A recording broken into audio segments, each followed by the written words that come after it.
The Wonderful Wizard of Oz by L. Frank Baum. Chapter 1. The Cyclone. Dorothy lived in the midst of the great Kansas prairies, with Uncle Henry, who was a farmer, and Aunt Em, who was the farmer's wife. Their house was small, for the lumber to build it had to be carried by wagon many miles. There were 4 walls, a floor, and a roof, which made one room, and this room contained a rusty-looking cook-stove, a cupboard for the dishes, a table, 3 or 4 chairs, and the beds. Uncle Henry and Aunt Em had a big bed in one corner, and Dorothy a little bed in another corner. There was no garret at all, and no cellar, except a small hole dug in the ground, called a cyclone cellar, where the family could go in case one of those great whirlwinds arose, mighty enough to crush any building in its path. It was reached by a trap-door in the middle of the floor, from which a ladder led down into the small, dark hole. When Dorothy stood in the doorway and looked around, she could see nothing but the great gray prairie on every side. Not a tree nor a house broke the broad sweep of flat country that reached to the edge of the sky in all directions. The sun had baked the plowed land into a gray mass, with little cracks running through it. Even the grass was not green, for the sun had burned the tops of the long blades until they were the same gray color to be seen everywhere. Once the house had been painted, but the sun blistered the paint, and the rains washed it away, and now the house was as dull and gray as everything else. When Aunt Em came there to live, she was a young, pretty wife. The sun and wind had changed her, too. They had taken the sparkle from her eyes and left them a sober gray. They had taken the red from her cheeks and lips, and they were gray also. She was thin and gaunt, and never smiled now. When Dorothy, who was an orphan, first came to her, Aunt Em had been so startled by the child's laughter that she would scream and press her hand upon her heart whenever Dorothy's merry voice reached her ears, and she still looked at the little girl with wonder that she could find anything to laugh at. Uncle Henry never laughed. He worked hard from morning till night, and did not know what joy was. He was gray also, from his long beard to his rough boots, and he looked stern and solemn, and rarely spoke. It was Toto that made Dorothy laugh, and saved her from growing as gray as her other surroundings. Toto was not gray. He was a little black dog, with long silky hair and small black eyes that twinkled merrily on either side of his funny wee nose. Toto played all day long, and Dorothy played with him, and loved him dearly. To-day, however, they were not playing. Uncle Henry sat upon the doorstep, and looked anxiously at the sky, which was even grayer than usual. Dorothy stood in the door with Toto in her arms, and looked at the sky too. Aunt Em was washing the dishes. From the far north they heard a low wail of the wind, and Uncle Henry and Dorothy could see where the long grass bowed in waves before the coming storm. There now came a sharp whistling in the air from the south, and as they turned their eyes that way they saw ripples in the grass coming from that direction also. Suddenly Uncle Henry stood up. "There's a cyclone coming, Em," he called to his wife. "I'll go look after the stock." Then he ran toward the sheds where the cows and horses were kept. Aunt Em dropped her work and came to the door. One glance told her of the danger close at hand. "Quick, Dorothy!" she screamed. "Run for the cellar!" Toto jumped out of Dorothy's arms and hid under the bed, and the girl started to get him. Aunt Em, badly frightened, threw open the trap-door in the floor and climbed down the ladder into the small dark hole. Dorothy caught Toto at last and started to follow her aunt. When she was halfway across the room there came a great shriek from the wind, and the house shook so hard that she lost her footing and sat down suddenly upon the floor. Then a strange thing happened. The house whirled around 2 or 3 times and rose slowly through the air. Dorothy felt as if she were going up in a balloon. The north and south winds met where the house stood, and made it the exact center of the cyclone. In the middle of a cyclone the air is generally still, but the great pressure of the wind on every side of the house raised it up higher and higher until it was at the very top of the cyclone, and there it remained, and was carried miles and miles away as easily as you could carry a feather. It was very dark, and the wind howled horribly around her, but Dorothy found she was riding quite easily. After the first few whirls around, and one other time when the house tipped badly, she felt as if she were being rocked gently, like a baby in a cradle. Toto did not like it. He ran about the room, now here, now there, barking loudly, but Dorothy sat quite still on the floor and waited to see what would happen. Once Toto got too near the open trapdoor and fell in, and at first the little girl thought she had lost him. But soon she saw one of his ears sticking up through the hole, for the strong pressure of the air was keeping him up so that he could not fall. She crept to the hole, caught Toto by the ear, and dragged him into the room again, afterward closing the trapdoor so that no more accidents could happen. Hour after hour passed away, and slowly Dorothy got over her fright, but she felt quite lonely, and the wind shrieked so loudly all about her that she nearly became deaf. At first she had wondered if she would be dashed to pieces when the house fell again, but as the hours passed and nothing terrible happened, she stopped worrying, and resolved to wait calmly and see what the future would bring. At last she crawled over the swaying floor to her bed and lay down upon it, and Toto followed and lay down beside her. In spite of the swaying of the house and the wailing of the wind, Dorothy soon closed her eyes and fell fast asleep. End of Chapter 1. Chapter 2. The Council with the Munchkins. She was awakened by a shock, so sudden and severe that if Dorothy had not been lying on the soft bed she might have been hurt. As it was, the jar made her catch her breath and wonder what had happened, and Toto put his cold little nose into her face and whined dismally. Dorothy sat up and noticed that the house was not moving, nor was it dark, for the bright sunshine came in at the window, flooding the little room. She sprang from her bed, and with Toto at her heels, ran and opened the door. The little girl gave a cry of amazement and looked about her, her eyes growing bigger and bigger at the wonderful sights she saw.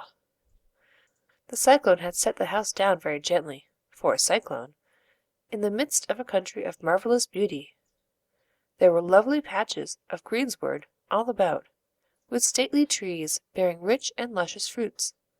Banks of gorgeous flowers were on every hand, and birds with rare and brilliant plumage sang and fluttered in the trees and bushes. A little way off was a small brook, rushing and sparkling along between green banks, and murmuring in a voice very grateful to a little girl who had lived so long on the dry, gray prairies. While she stood looking eagerly at the strange and beautiful sights, she noticed coming toward her a group of the queerest people she had ever seen. They were not as big as the grown folk she had always been used to, but neither were they very small. In fact, they seemed about as tall as Dorothy, who was a well-grown child for her age, although they were, so far as looks go, many years older. 3 were men and 1 a woman, and all were oddly dressed. They wore round hats that rose to a small point, a foot above their heads, with little bells around the brims that tinkled sweetly as they moved. The hats of the men were blue, the little woman's hat was white, and she wore a white gown that hung in pleats from her shoulders. Over it were sprinkled little stars that glistened in the sun like diamonds. The men were dressed in blue, of the same shade as their hats, and wore well-polished boots with a deep roll of blue at the tops. The men, Dorothy thought, were about as old as Uncle Henry, for 2 of them had beards. But the little woman was doubtless much older. Her face was covered with wrinkles, her hair was nearly white, and she walked rather stiffly. When these people drew near the house, where Dorothy was standing in the doorway, they paused and whispered among themselves, as if afraid to come further. But the little old woman walked up to Dorothy, made a low bow, and said in a sweet voice, "You are welcome, most noble sorceress, to the land of the Munchkins. We are so grateful to you for having killed the wicked witch of the East, and for setting our people free from bondage." Dorothy listened to this speech with wonder. What could the little woman possibly mean by calling her a sorceress? and saying she had killed the Wicked Witch of the East. Dorothy was an innocent, harmless little girl who had been carried by a cyclone many miles from home, and she had never killed anything in all her life. But the little woman evidently expected her to answer, so Dorothy said with hesitation, "You are very kind, but there must be some mistake. I've not killed anything." Your house did, anyway. replied the little old woman with a laugh. And that is the same thing. See, She continued, pointing to the corner of the house. there are her 2 feet, still sticking out from under a block of wood. Dorothy looked and gave a little cry of fright. There, indeed, just under the corner of the great beam the house rested on, 2 feet were sticking out, shod in silver shoes with pointed toes. "Oh, dear! Oh, dear! cried Dorothy, clasping her hands together in dismay. The house must have fallen on her. Whatever shall we do?" There is nothing to be done. said the little woman calmly. "But who was she?" asked Dorothy. She was the Wicked Witch of the East, as I said. Answered the little woman. She has held all the Munchkins in bondage for many years, making them slave for her night and day. Now they are all set free, and are grateful to you for the favor. "Who are the Munchkins?" inquired Dorothy. They are the people who live in this land of the East, where the Wicked Witch ruled. "Are you a Munchkin?" asked Dorothy. No, but I am their friend, although I live in the land of the North. When they saw the Witch of the East was dead, the Munchkins sent a swift messenger to me, and I came at once. I am the Witch of the North. "Oh, gracious! cried Dorothy. Are you a real witch?" Yes, indeed. Answered the little woman. But I am a good witch, and the people love me. I am not as powerful as the Wicked Witch was who ruled here, or I should have set the people free myself.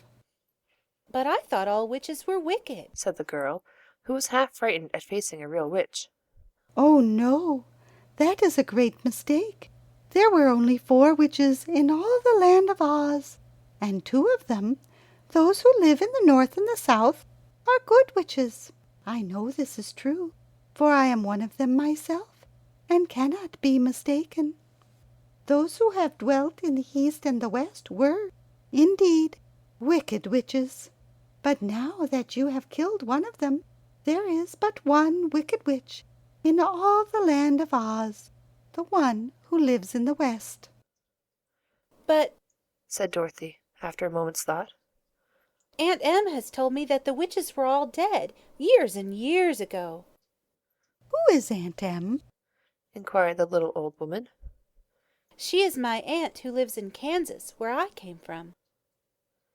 The Witch of the North seemed to think for a time, with her head bowed and her eyes upon the ground. Then she looked up and said, I do not know where Kansas is, for I have never heard that country mentioned before. But tell me, is it a civilized country? "Oh, yes." replied Dorothy.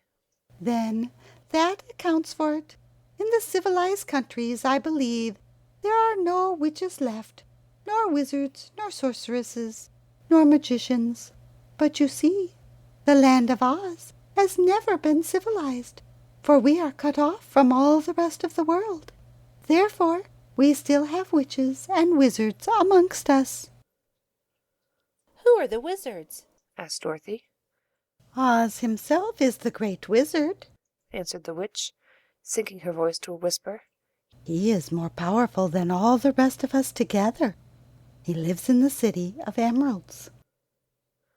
Dorothy was going to ask another question, but just then the Munchkins, who had been standing silently by, gave a loud shout and pointed to the corner of the house where the Wicked Witch had been lying. What is it? asked the little old woman, and looked and began to laugh. The feet of the dead witch had disappeared entirely, and nothing was left but the silver shoes. She was so old Explained the Witch of the North. that she dried up quickly in the sun.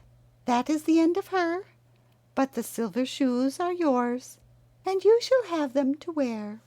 She reached down and picked up the shoes, and after shaking the dust out of them, handed them to Dorothy. "The Witch of the East was proud of those silver shoes," said one of the Munchkins. "and there is some charm connected with them, but what it was, we never knew." Dorothy carried the shoes into the house and placed them on the table. Then she came out again to the Munchkins and said, I am anxious to get back to my aunt and uncle, for I am sure they will worry about me. Can you help me find my way? The Munchkins and the witch first looked at one another, and then at Dorothy, and then shook their heads. "At the east, not far from here," said one. "there is a great desert, and none could live to cross it." It is the same at the south, said another. for I have been there and seen it. The south is the country of the Quadlings. "I am told," said the third man, "that it is the same at the west, and that country where the Winkies live is ruled by the wicked witch of the west, who would make you her slave if you passed her way." The north is my home, said the old lady. and at its edge is the same great desert that surrounds this land of Oz. I am afraid, my dear, you will have to live with us. Dorothy began to sob at this, for she felt lonely among all these strange people. Her tears seemed to grieve the kind-hearted Munchkins, for they immediately took out their handkerchiefs and began to weep also. As for the little old woman, she took off her cap and balanced the point on the end of her nose while she counted. 1, 2, 3. In a solemn voice. At once, the cap changed to a slate, on which was written in big, white chalk marks, "Let Dorothy go to the City of Emeralds." The little old woman took the slate from her nose, and having read the words on it, asked, Is your name Dorothy, my dear? Yes.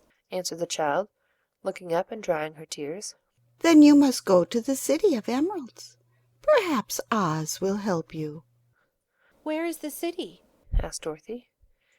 It is exactly in the center of the country, and is ruled by Oz, the great wizard I told you of. Is he a good man? inquired the girl anxiously.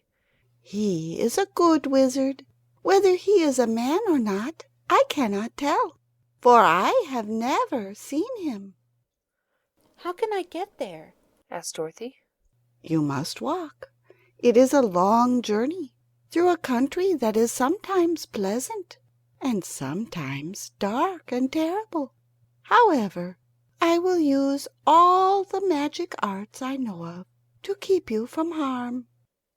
Won't you go with me? pleaded the girl, who had begun to look upon the little old woman as her only friend.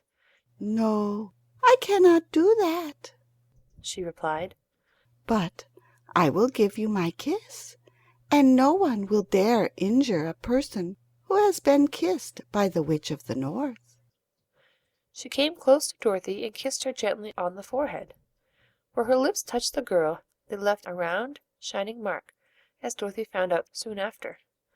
The road to the City of Emeralds is paved with yellow brick, said the witch. so you cannot miss it. When you get to Oz, do not be afraid of him, but tell him your story and ask him to help you. Goodbye, my dear.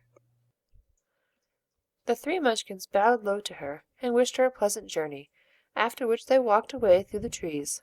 The witch gave Dorothy a friendly little nod, whirled around on her left heel 3 times, and straightway disappeared, much to the surprise of little Toto, who barked after her loudly enough when she had gone, because he had been afraid even to growl while she stood by.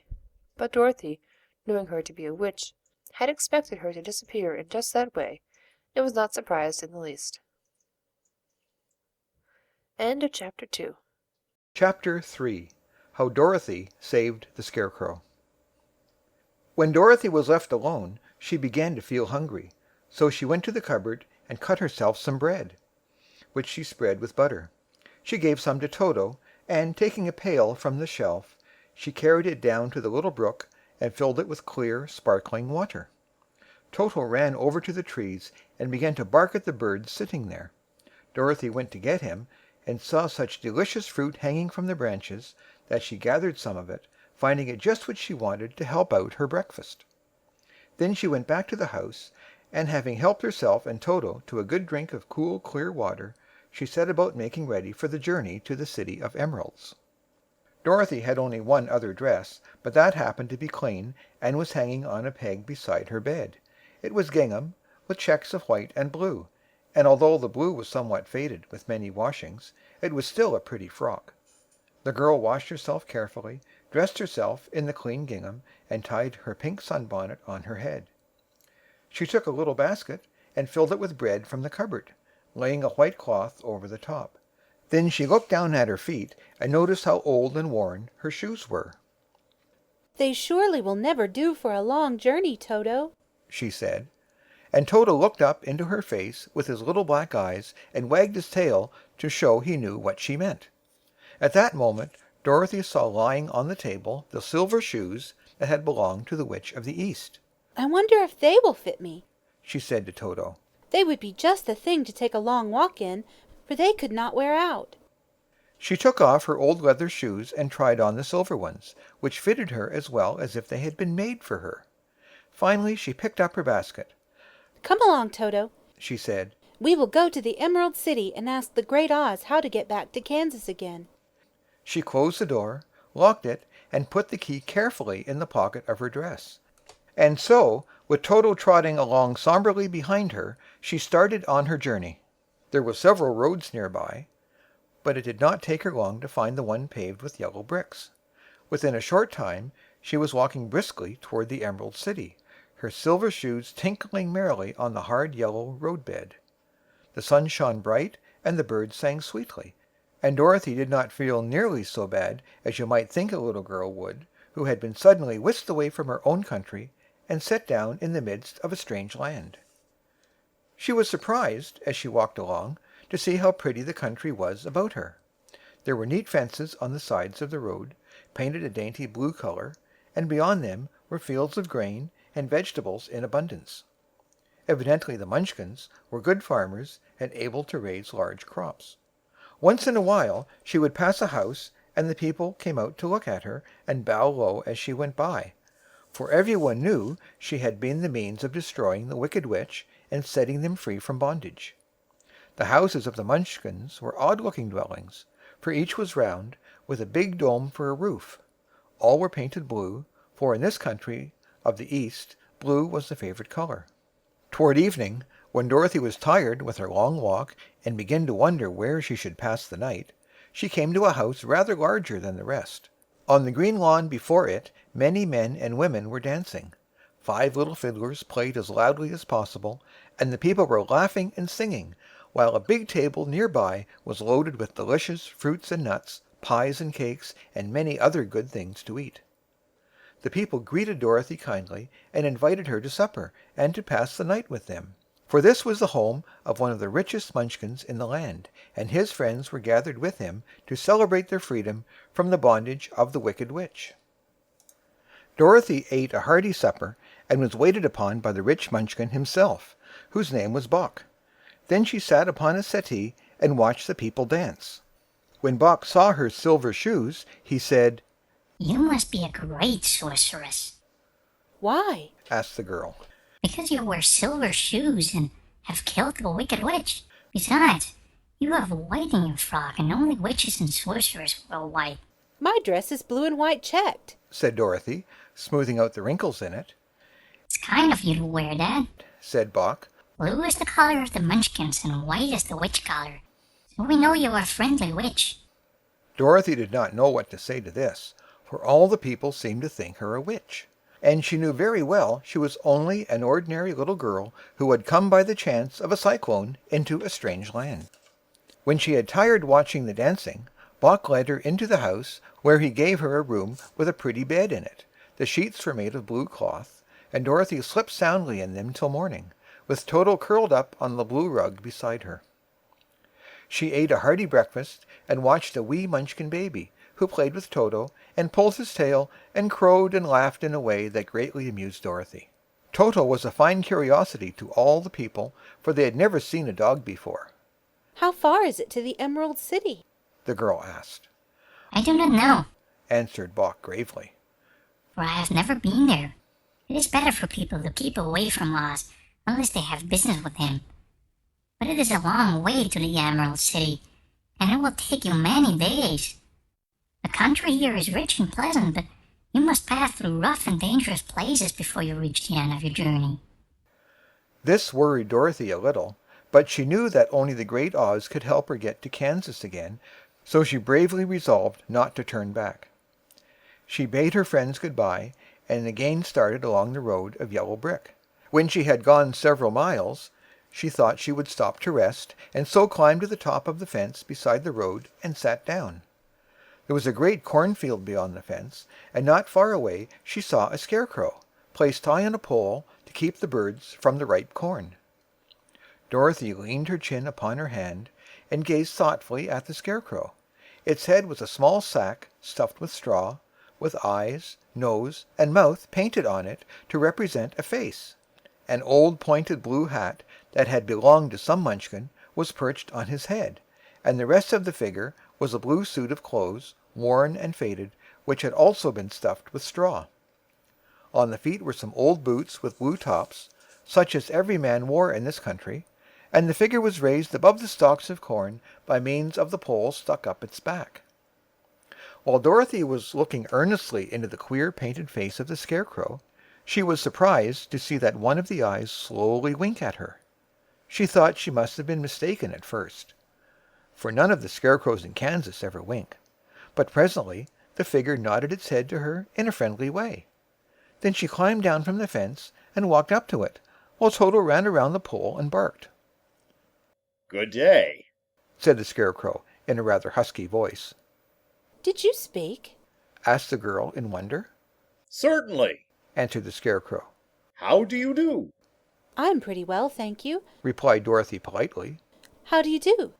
"I'm not feeling well," said the scarecrow with a smile. "for it's very tedious being perched up here night and day to scare away crows." Can't you get down? Asked Dorothy. "No, for this pole is stuck up my back. If you will please take away the pole, I shall be greatly obliged to you." Dorothy reached up both arms and lifted the figure off the pole, for, being stuffed with straw, it was quite light. "Thank you very much," said the scarecrow, when he had been set down on the ground. "I feel like a new man." Dorothy was puzzled at this, for it sounded queer to hear a stuffed man speak, and to see him bow and walk along beside her. "Who are you?" asked the scarecrow, when he had stretched himself and yawned. "And where are you going?" My name is Dorothy, said the girl. and I am going to the Emerald City to ask the Great Oz to send me back to Kansas. "Where is the Emerald City?" he inquired. "And who is Oz?" Why, don't you know? She returned in surprise. "You see, I am stuffed, so I have no brains at all," he answered sadly. Oh, said Dorothy. I'm awfully sorry for you.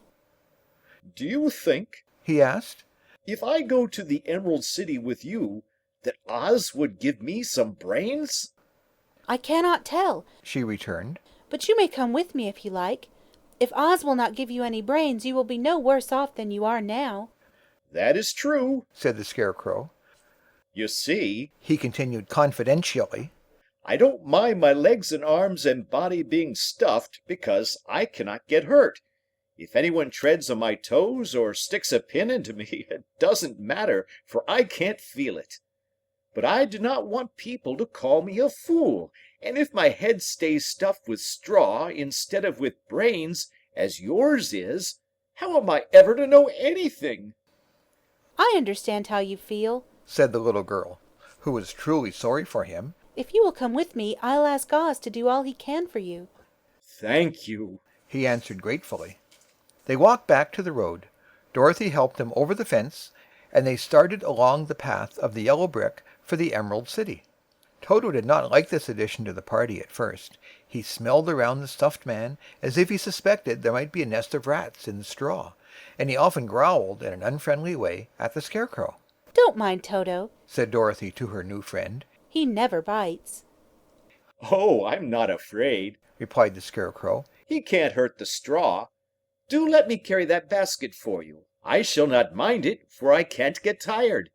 I'll tell you a secret," he continued, as he walked along. "There is only one thing in the world I am afraid of." What is that? asked Dorothy. The Munchkin farmer who made you? "No, answered the Scarecrow.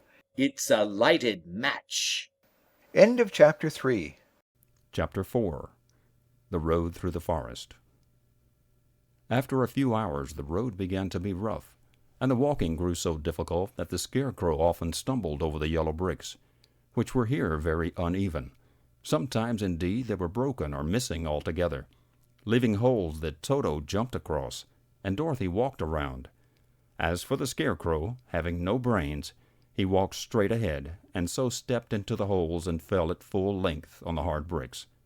It never hurt him, however, and Dorothy would pick him up and set him upon his feet again, while he joined her in laughing merrily at his own mishap. The farms were not nearly so well cared for here as they were farther back. There were fewer houses and fewer fruit trees, and the farther they went, the more dismal and lonesome the country became. At noon they sat down by the roadside near a little brook, and Dorothy opened her basket and got out some bread. She offered a piece to the Scarecrow, but he refused. "I am never hungry," he said. "and it is a lucky thing I am not, for my mouth is only painted, and if I should cut a hole in it so I could eat, the straw I am stuffed with would come out, and that would spoil the shape of my head." Dorothy saw at once this was true, so she only nodded and went on eating her bread. "Tell me something about yourself and the country you came from," said the Scarecrow, when she had finished her dinner. So she told him all about Kansas, and how gray everything was there, and how the Cyclone had carried her to this queer land of Oz. The Scarecrow listened carefully and said, "I cannot understand why you should wish to leave this beautiful country and go back to the dry, gray place you call Kansas." That is because you have no brains," answered the girl. "No matter how dreary and gray our homes are, we people of flesh and blood would rather live there than in any other country, be it ever so beautiful. There is no place like home." The Scarecrow sighed. "Of course I cannot understand it," he said. "If your heads were stuffed with straw like mine, you would probably all live in the beautiful places, and then Kansas would have no people at all. It is fortunate for Kansas that you have brains." "Won't you tell me a story while we are resting?" asked the child. The Scarecrow looked at her reproachfully and answered, "My life has been so short that I really know nothing whatever. I was only made day before yesterday. What happened in the world before that time is all unknown to me. Luckily, when the farmer made my head, one of the first things he did was to paint my ears, so that I heard what was going on. There was another Munchkin with him, and the first thing I heard the farmer saying, 'How do you like those ears?' 'They aren't straight,' answered the other. 'Never mind,' said the farmer. 'They are ears just the same,' which was true enough. 'Now I'll make the eyes,' said the farmer. So he painted my right eye, and as soon as it was finished I found myself looking at him and at everything around me with a great deal of curiosity, for this was my first glimpse of the world. 'That's a rather pretty eye,' remarked the Munchkin who was watching the farmer. 'Blue paint is just the color for eyes.' 'I think I'll make the other a little bigger,' said the farmer, and when the second eye was done I could see much better than before. Then he made my nose and my mouth, but I did not speak, because at that time I didn't know what a mouth was for. I had the fun of watching them make my body and my arms and legs, and when they fastened on my head, at last, I felt very proud, for I thought I was just as good a man as anyone. 'This fellow will scare the crows fast enough,' said the farmer. 'He looks just like a man.' 'Why, he is a man,' said the other, and I quite agreed with him. The farmer carried me under his arms to the cornfield and set me up on a tall stick, where you found me. He and his friend soon after walked away and left me alone. I did not like to be deserted this way, so I tried to walk after them, but my feet would not touch the ground, and I was forced to stay on that pole.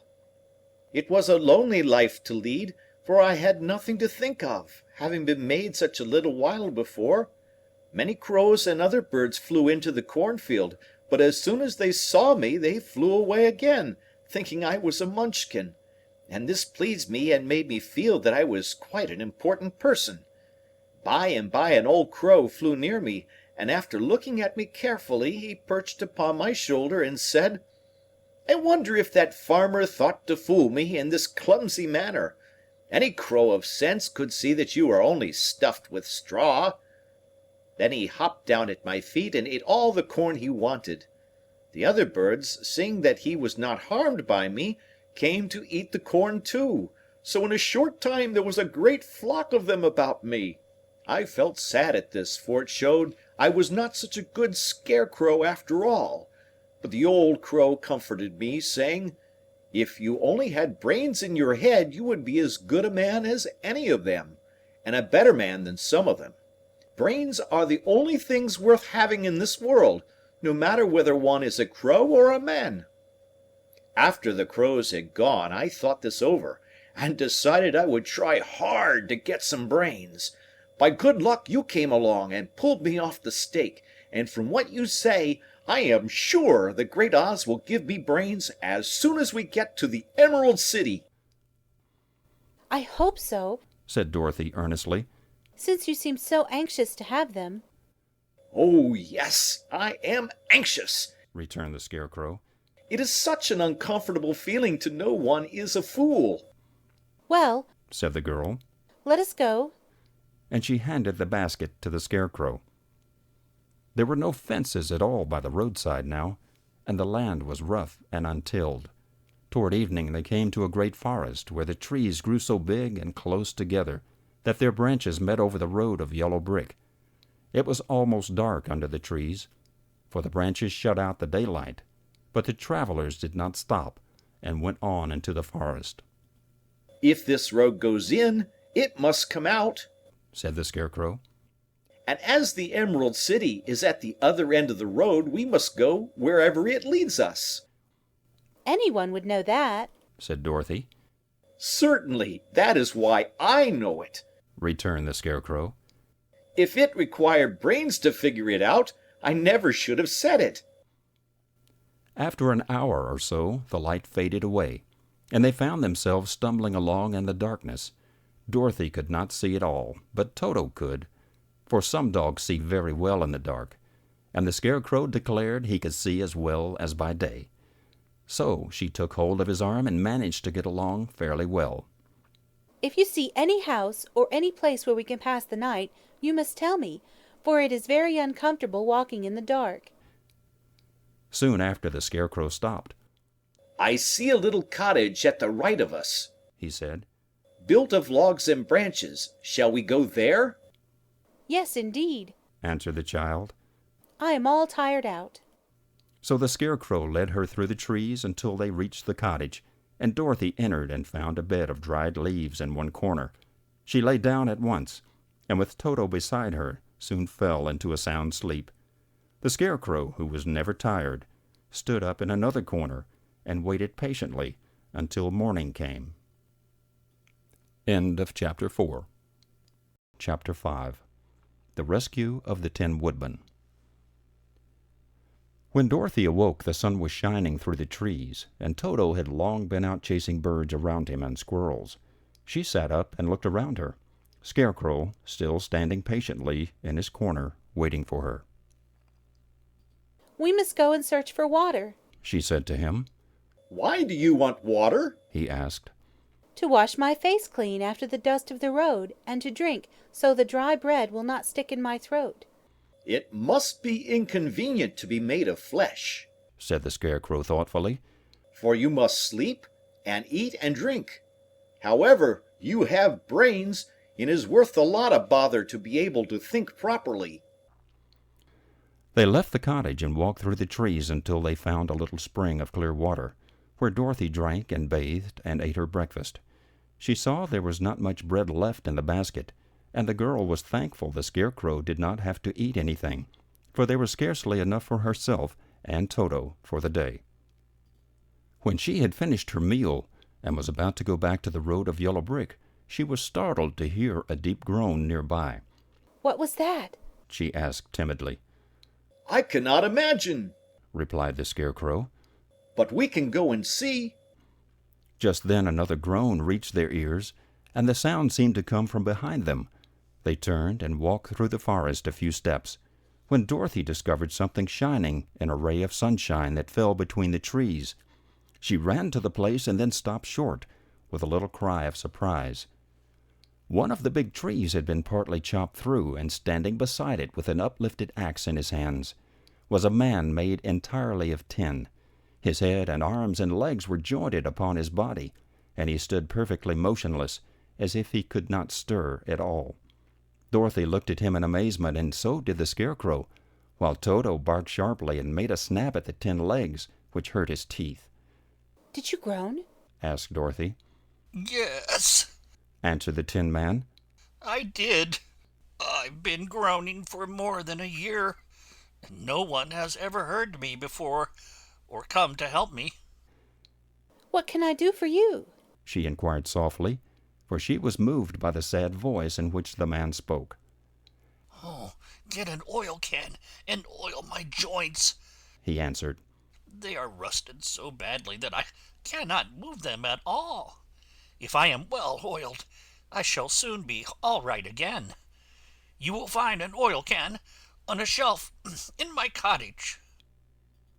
Dorothy at once ran back to the cottage and found the oil can, and then she returned and asked anxiously, Where are your joints? Oil my neck first, replied the Tin Woodman. So she oiled it, and as it was quite badly rusted, the Scarecrow took hold of the tin head and moved it gently from side to side until it worked freely, and then the man could turn it himself. Now, oil the joints in my arms, he said. And Dorothy oiled them, and the Scarecrow bent them carefully until they were quite free from rust and as good as new. The Tin Woodman gave a sigh of satisfaction and lowered his axe, which he leaned against the tree.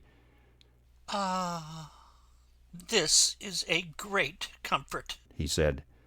I have been holding that axe in the air ever since I rusted, and I'm glad to be able to put it down at last. Now, if you will oil the joints of my legs, I shall be all right once more. So they oiled his legs until he could move them freely, and he thanked them again and again for his release, for he seemed a very polite creature and very grateful. I might have stood there always if you had not come along, he said. So you have certainly saved my life. How did you happen to be here? We are on our way to the Emerald City to see the Great Oz, she answered. And we stopped at your cottage to pass the night. Why do you wish to see Oz? he asked. I want him to send me back to Kansas, and the Scarecrow wants him to put a few brains into his head, she replied. The Tin Woodman appeared to think deeply for a moment. Then he said, Do you suppose Oz could give me a heart? Why, I guess so, Dorothy answered. It would be as easy as to give the Scarecrow brains. True, the Tin Woodman returned. So, if you will allow me to join your party, I will also go to the Emerald City and ask Oz to help me. Come along, said the Scarecrow heartily, and Dorothy added that she would be pleased to have his company. So the Tin Woodman shouldered his axe, and they all passed through the forest until they came to the road that was paved with yellow brick. The Tin Woodman had asked Dorothy to put the oil can in her basket. For, he said, if I should get caught in the rain and rust again, I would need the oil can badly. It was a bit of good luck to have their new comrade join the party, for soon after they had begun their journey again, they came to a place where the trees and branches grew so thick over the road that the travelers could not pass. But the Tin Woodman set to work with his axe, and chopped so well that soon he cleared a passage for the entire party. Dorothy was thinking so earnestly as they walked along that she did not notice when the Scarecrow stumbled into a hole and rolled over to the side of the road. Indeed, he was obliged to call to her to help him up again. Why didn't you walk around the hole?" asked the Tin Woodman. "I don't know enough," replied the Scarecrow cheerfully. "My head is stuffed with straw, you know, and that is why I am going to Oz to ask him for some brains." "Oh, I see," said the Tin Woodman. "But, after all, brains are not the best things in the world." "Have you any?" inquired the Scarecrow. "No, my head is quite empty," answered the Woodman. "but once I had brains, and a heart also, so, having tried them both, I should much rather have a heart." "And why is that?" asked the Scarecrow. "I will tell you my story, and then you will know." So, while they were walking through the forest, the Tin Woodman told the following story.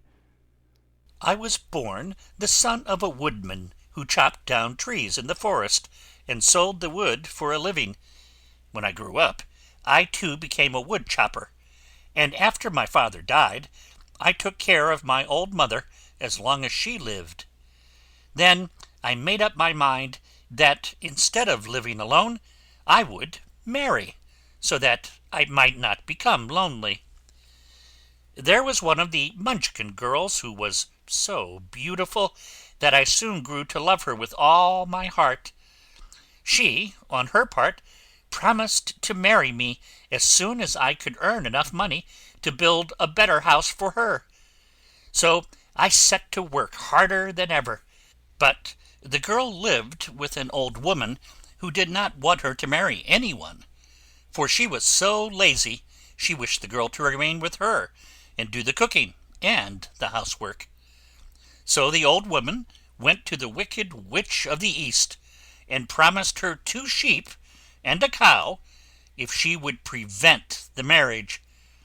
Thereupon the Wicked Witch enchanted my axe, and when I was chopping away at my best one day, for I was anxious to get the new house and my wife as soon as possible, the axe slipped all at once and cut off my left leg.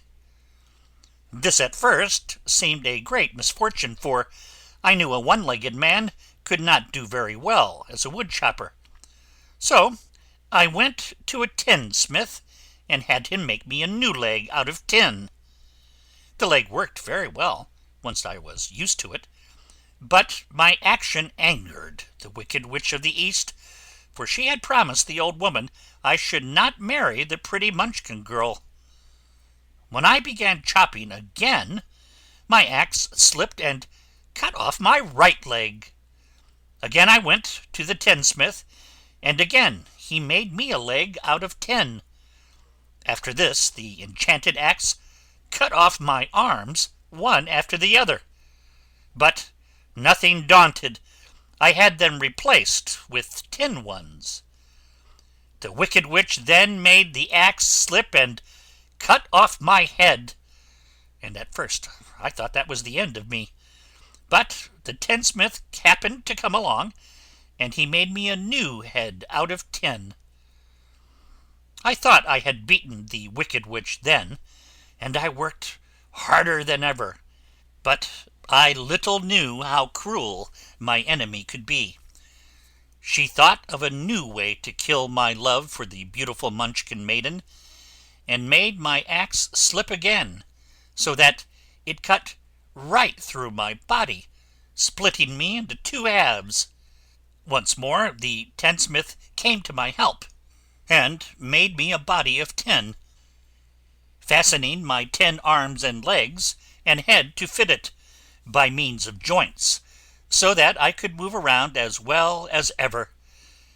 But, alas, I had now no heart, so that I lost all my love for the Munchkin girl, and did not care whether I married her or not. I suppose she is still living with the old woman, waiting for me to come after her. My body shone so brightly in the sun that I felt very proud of it, and it did not matter now if my axe slipped, for it could not cut me. There was only one danger, that my joints would rust. But I kept an oil can in my cottage, and took care to oil myself whenever I needed it. However, there came a day when I forgot to do this, and being caught in a rainstorm, before I thought of the danger, my joints had rusted, and I was left to stand in the woods until you came to help me. It was a terrible thing to undergo, but during the year I stood there, I had time to think that the greatest loss I had known was the loss of my heart. While I was in love, I was the happiest man on earth, but no one can love who has not a heart, and so I am resolved to ask Oz to give me one. If he does, I will go back to the Munchkin maiden and marry her." Both Dorothy and the Scarecrow had been greatly interested in the story of the Tin Woodman, and now they knew why he was so anxious to get a new heart. "All the same," said the Scarecrow, "I shall ask for brains instead of a heart, for a fool would not know what to do with a heart if he had one." "I shall take the heart," returned the Tin Woodman, "for brains do not make one happy, and happiness is the best thing in the world." Dorothy did not say anything, for she was puzzled to know which of her two friends was right, and she decided if she could only get back to Kansas and Aunt Em, it did not matter so much whether the Woodman had no brains and the Scarecrow no heart, or each got what he wanted. What worried her the most was that the bread was nearly gone, and another meal for herself and Toto would empty the basket. To be sure, neither the Woodman nor the Scarecrow ever ate anything, but she was not made of tin nor straw, and could not live unless she was fed. End of Chapter 5. Chapter 6. All this time Dorothy and her companions had been walking through the thick woods. The road was still paved with yellow brick, but these were much covered by dried branches and dead leaves from the trees, and the walking was not good at all. There were few birds in this part of the forest, for birds love the open country where there is plenty of sunshine. But now and then there came a deep growl from some wild animal hidden among the trees. These sounds made the little girl's heart beat fast, for she did not know what made them. But Toto knew, and he walked close to Dorothy's side and did not even bark in return. "How long will it be," the child asked of the Tin Woodman, "before we are out of the forest?" "I cannot tell," was the answer, "for I have never been to the Emerald City, but my father went there once when I was a boy, and he said it was a long journey through a dangerous country. Although nearer to the city where Oz dwells, the country is beautiful. But I am not afraid so long as I have my oil can, and nothing can hurt the Scarecrow, while you bear upon your forehead the mark of the good witch's kiss, and that will protect you from harm." "But Toto," said the girl anxiously, "what will protect him?" "We must protect him ourselves if he is in danger," replied the Tin Woodman. Just as he spoke there came from the forest a terrible roar, and the next moment a great lion bounded into the road. With one blow of his paw he sent the Scarecrow spinning over and over to the edge of the road, and then he struck at the Tin Woodman with his sharp claws. But to the lion's surprise he could make no impression on the tin, although the Woodman fell over in the road and lay still. Little Toto, now that he had an enemy to face, ran barking toward the lion, and the great beast had opened his mouth to bite the dog, when Dorothy, fearing Toto would be killed, and heedless of the danger, rushed forward and slapped the lion upon his nose as hard as she could, while she cried out, "Don't you dare bite Toto! You ought to be ashamed of yourself, a big beast like you, to bite a poor little dog." "I didn't bite him," said the lion, as he rubbed his nose with his paw where Dorothy had hit it. "No, but you tried to," she retorted. "You are nothing but a big coward." "I know it," said the lion, hanging his head in shame.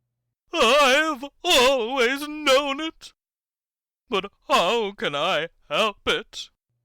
"I don't know, I'm sure. To think of your striking a stuffed man like the poor Scarecrow. Is he stuffed? asked the Lion in surprise, as he watched her pick up the Scarecrow and set him upon his feet while she patted him into shape again. Of course he's stuffed, replied Dorothy, who was still angry. That's why he went over so easily, remarked the Lion. It astonished me to see him whirl around so. Is the other one stuffed also? No, said Dorothy. He's made of tin. And she helped the Woodman up again. That's why he nearly blunted my claws, said the Lion. When they scratched against the tin, it made a cold shiver run down my back.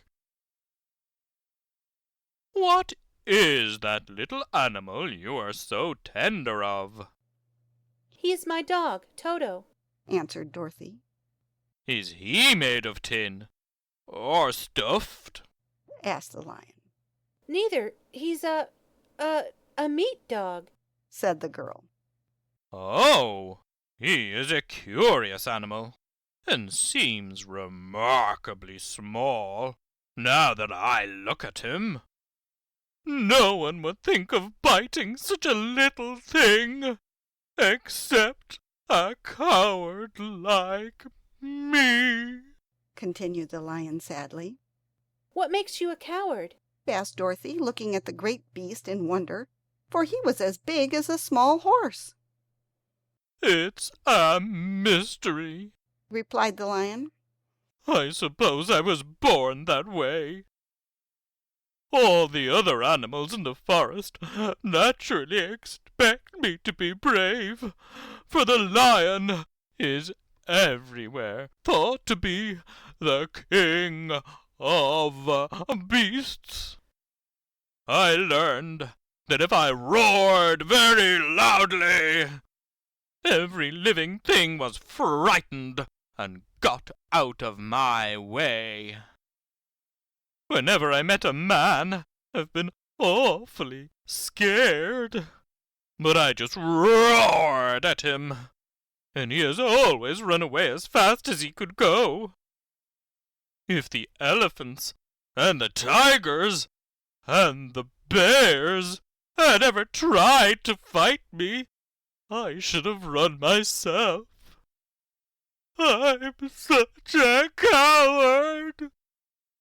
But just as soon as they hear me roar, they all try to get away from me.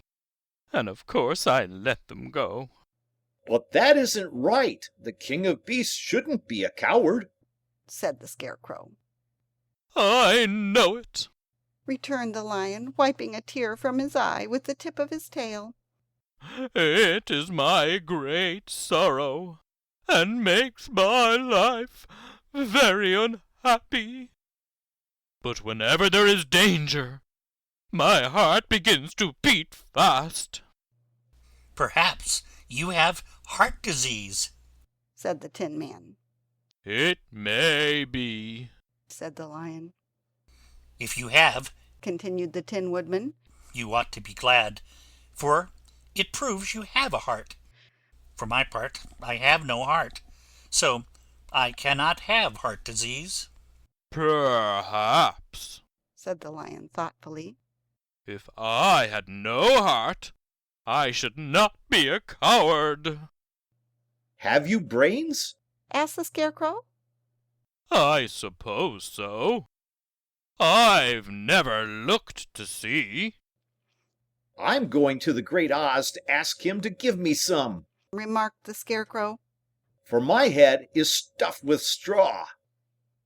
And I am going to ask him to give me a heart, said the Woodman. And I am going to ask him to send Toto and me back to Kansas, added Dorothy. Do you think Oz could give me courage? asked the Cowardly Lion. Just as easily as he could give me brains, said the Scarecrow. or give me a heart, said the Tin Woodman. or send me back to Kansas, said Dorothy. Then, if you don't mind, I'll go with you, said the Lion. for my life is simply unbearable without a bit of courage. You will be very welcomed, answered Dorothy, for you will help to keep away the other wild beasts. It seems to me they must be more cowardly than you are if they allow you to scare them so easily. They really are, said the Lion. but that doesn't make me any braver. And as long as I know myself to be a coward, I shall be unhappy. So once more the little company set off upon the journey, the Lion walking with stately strides at Dorothy's side. Toto did not approve this new comrade at first, for he could not forget how nearly he had been crushed between the Lion's great jaws. But after a time he became more at ease, and presently Toto and the Cowardly Lion had grown to be good friends. During the rest of that day there was no other adventure to mar the peace of their journey. Once, indeed, the Tin Woodman stepped upon a beetle that was crawling along the road, and killed the poor little thing. This made the Tin Woodman very unhappy, for he was always careful not to hurt any living creature, and as he walked along he wept several tears of sorrow and regret. These tears ran slowly down his face and over the hinges of his jaw, and there they rested. When Dorothy presently asked him a question, the Tin Woodman could not open his mouth, for his jaws were tightly rusted together. He became greatly frightened at this, and made many motions to Dorothy to relieve him, but she could not understand.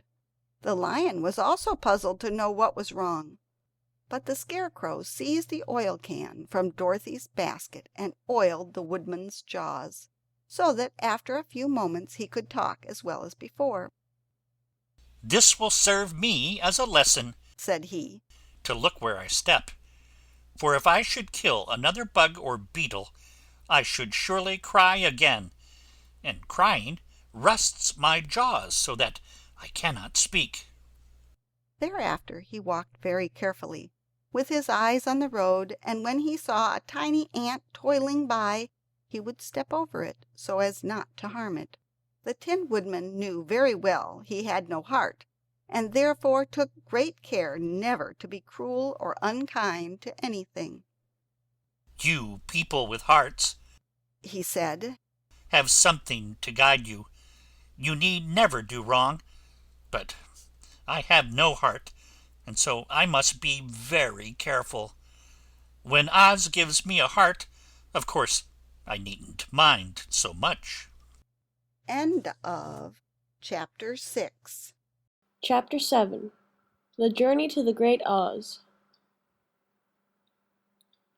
They were obliged to camp out that night under a large tree in the forest, for there were no houses near. The tree made a good thick covering to protect them from the dew, and the Tin Woodman chopped a great pile of wood with his axe, and Dorothy built a splendid fire that warmed her and made her feel less lonely. She and Toto ate the last of the bread, and now she did not know what they would do for breakfast. "If you wish," said the Lion, "I will go into the forest and kill a deer for you. You can roast it by the fire, since your tastes are so peculiar that you prefer cooked food. And then you will have a very good breakfast." "Don't! Please don't!" begged the Tin Woodman. "I should certainly weep if you killed a poor deer, and then my jaws would rust again." But the Lion went away into the forest and found his own supper, and no one ever knew what it was, for he didn't mention it. And the Scarecrow found a tree full of nuts and filled Dorothy's basket with them, so that she would not be hungry for a long time. She thought this was very kind and thoughtful of the Scarecrow, but she laughed heartily at the awkward way in which the poor creature picked up the nuts. His padded hands were so clumsy and the nuts were so small that he dropped almost as many as he put in the basket. But the Scarecrow did not mind how long it took him to fill the basket, for it enabled him to keep away from the fire, as he feared a spark might get into his straw and burn him up. So he kept a good distance away from the flames, and only came near to cover Dorothy with dry leaves when she lay down to sleep. These kept her very snug and warm, and she slept soundly until the morning. When it was daylight, the girl bathed her face in a little rippling brook, and soon after they all started toward the Emerald City. This was to be an eventful day for the travelers. They had hardly been walking an hour when they saw before them a great ditch that crossed the road and divided the forest as far as they could see on either side. It was a very wide ditch, and when they crept up to the edge and looked into it, they could see that it was also very deep, and there were many big jagged rocks on the bottom. The sides were so steep that none of them could climb down, and for a moment it seemed that their journey must end. "What shall we do?" asked Dorothy despairingly. I haven't the faintest idea, said the Tin Woodman, and the Lion shook his shaggy mane and looked thoughtful. But the Scarecrow said, "We cannot fly, that is certain. Neither can we climb down into this great ditch. Therefore, if we cannot jump over it, we must stop where we are." I think I could jump over it, said the Cowardly Lion, after measuring the distance carefully in his mind. "Then we are all right," answered the Scarecrow, "for you can carry us all over on your back one at a time." Well, I'll try it, said the Lion. Who will go first? "I will," declared the Scarecrow. "For if you found that you could not jump over the gulf, Dorothy would be killed, or the Tin Woodman badly dented on the rocks below. But if I am on your back, it will not matter so much, for the fall would not hurt me at all." I am terribly afraid of falling myself, said the Cowardly Lion. but I suppose there is nothing to do but try it. So, get on my back, and we will make the attempt. The Scarecrow sat upon the Lion's back, and the big beast walked to the edge of the gulf and crouched down. "Why don't you run and jump?" asked the Scarecrow. Because that isn't the way we lions do these things, he replied. Then giving a great spring, he shot through the air and landed safely on the other side.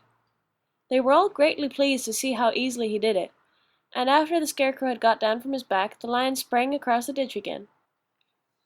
Dorothy thought she would go next, so she took Toto in her arms and climbed on the Lion's back, holding tightly to his mane with one hand. The next moment it seemed as if she were flying through the air, and then, before she had time to think about it, she was safe on the other side. The Lion went back a third time and got the Tin Woodman, and they all sat down for a few moments to give the beast a chance to rest, for his great leaps had made his breath short, and he panted like a big dog that has been running too long. They found the forest very thick on this side, and it looked dark and gloomy. After the Lion had rested, they started along the road of yellow brick, silently wondering, each in his own mind, if they would come to the end of the woods and reach the bright sunshine again.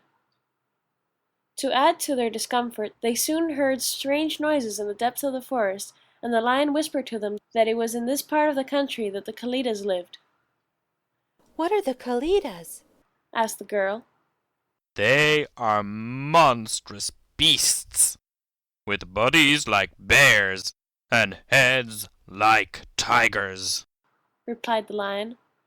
and with claws so long and sharp that they could tear me in two as easily as I could kill Toto. I'm terribly afraid of the Kalidas. "I'm not surprised that you are," returned Dorothy. "They must be dreadful beasts." The Lion was about to reply when suddenly they came to another gulf across the road. But this one was so broad and deep that the Lion knew at once he could not leap across it. So they sat down to consider what they should do, and after serious thought the Scarecrow said, "Here is a great tree standing close to the ditch. If the Tin Woodman can chop it down so that it will fall to the other side, we can walk across it easily." That is a first-rate idea, said the Lion. One would almost suspect you had brains in your head instead of straw.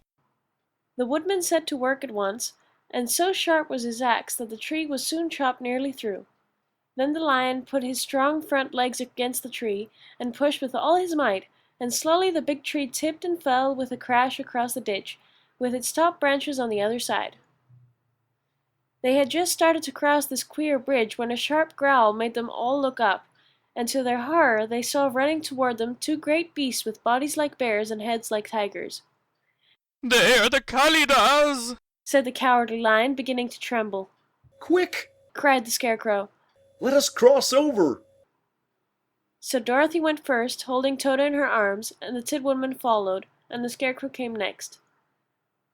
The lion, although he was certainly afraid, turned to face the Kalidas, and then he gave so loud and terrible a roar that Dorothy screamed, and the Scarecrow fell over backward, while even the fierce beasts stopped short and looked at him in surprise. But seeing they were bigger than the lion, and remembering that there were two of them and only one of him, the Kalidas again rushed forward, and the lion crossed over the tree and turned to see what they would do next. Without stopping an instant, the fierce beasts also began to cross the tree, and the lion said to Dorothy, "We are lost, for they will surely tear us to pieces with their sharp claws. But stand close behind me, and I will fight them as long as I am alive." "Wait a minute!" called the Scarecrow. He had been thinking what was best to be done, and now he asked the Woodman to chop away the end of the tree that rested on their side of the ditch. The Tin Woodman began to use his axe at once, and just as the two Kalidas were nearly across, the tree fell with a crash into the gulf, carrying the ugly, snarling brutes with it, and both were dashed to pieces on the sharp rocks at the bottom. "Well," said the Cowardly Lion, drawing a long breath of relief, "I see we are going to live a little while longer, and I am glad of it. For it must be a very uncomfortable thing not to be alive.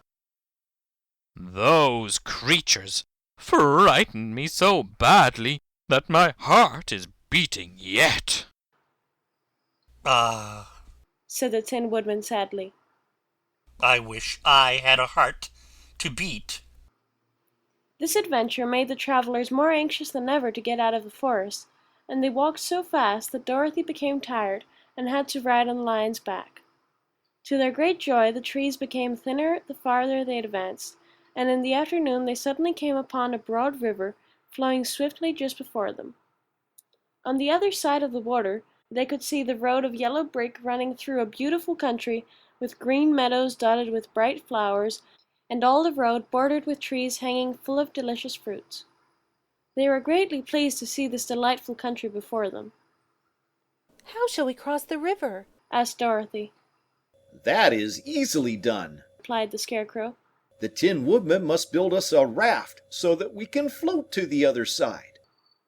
So the Woodman took his axe and began to chop down small trees to make a raft, and while he was busy at this, the Scarecrow found on the river bank a tree full of fine fruit. This pleased Dorothy, who had eaten nothing but nuts all day, and she made a hearty meal of the ripe fruit. But it takes time to make a raft, even when one is as industrious and untiring as the Tin Woodman, and when night came, the work was not done. So they found a cozy place under the trees, where they slept well until the morning.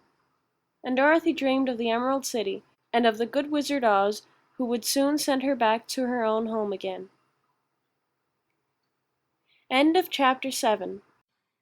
Chapter 8. The Deadly Poppy Field. Our little party of travelers awakened the next morning, refreshed and full of hope, and Dorothy breakfasted like a princess off peaches and plums from the trees beside the river. Behind them was the dark forest they had passed safely through, although they had suffered many discouragements. But before them was a lovely sunny country that seemed to beckon them on to the Emerald City. To be sure, the broad river now cut them off from this beautiful land, but the raft was nearly done, and after the Tin Woodman had cut a few more logs and fastened them together with wooden pins, they were ready to start. Dorothy sat down in the middle of the raft and held Toto in her arms. When the Cowardly Lion stepped upon the raft, it tipped badly, for he was big and heavy. But the Scarecrow and the Tin Woodman stood upon the other end to steady it, and they had long poles in their hands to push the raft through the water. They got along quite well at first, but when they reached the middle of the river, the swift current swept the raft downstream, farther and farther away from the road of yellow brick, and the water grew so deep that the long poles would not touch the bottom. "This is bad," said the Tin Woodman. "For if we cannot get to the land, we shall be carried into the country of the wicked Witch of the West, and she will enchant us, and make us her slaves." "And then I should get no brains," said the Scarecrow. "And I should get no courage," said the Cowardly Lion. "And I should get no heart," said the Tin Woodman. "And I should never get back to Kansas," said Dorothy. "We must certainly get to the Emerald City if we can," the Scarecrow continued, and he pushed so hard on his long pole that it stuck fast in the mud at the bottom of the river. Then, before he could pull it out again, or let go, the raft was swept away, and the poor Scarecrow left clinging to the pole in the middle of the river. "Goodbye!" he called after them, and they were very sorry to leave him. Indeed, the Tin Woodman began to cry, but fortunately remembered that he might rust, and so dried his tears on Dorothy's apron. Of course this was a bad thing for the Scarecrow. "I am now worse off than when I first met Dorothy," he thought. "Then I was stuck on a pole in a cornfield, where I could make believe scare the crows at any rate. But surely there is no use for a scarecrow stuck on a pole in the middle of a river. I am afraid I shall never have any brains after all." Down the stream the raft floated, and the poor Scarecrow was left far behind. Then the Lion said, "Something must be done to save us. I think I can swim to the shore and pull the raft after me, if you will only hold fast to the tip of my tail." So he sprang into the water, and the Tin Woodman caught fast hold of his tail. Then the Lion began to swim with all his might toward the shore. It was hard work, although he was so big, but by and by they were drawn out of the current, and then Dorothy took the Tin Woodman's long pole and helped push the raft to the land.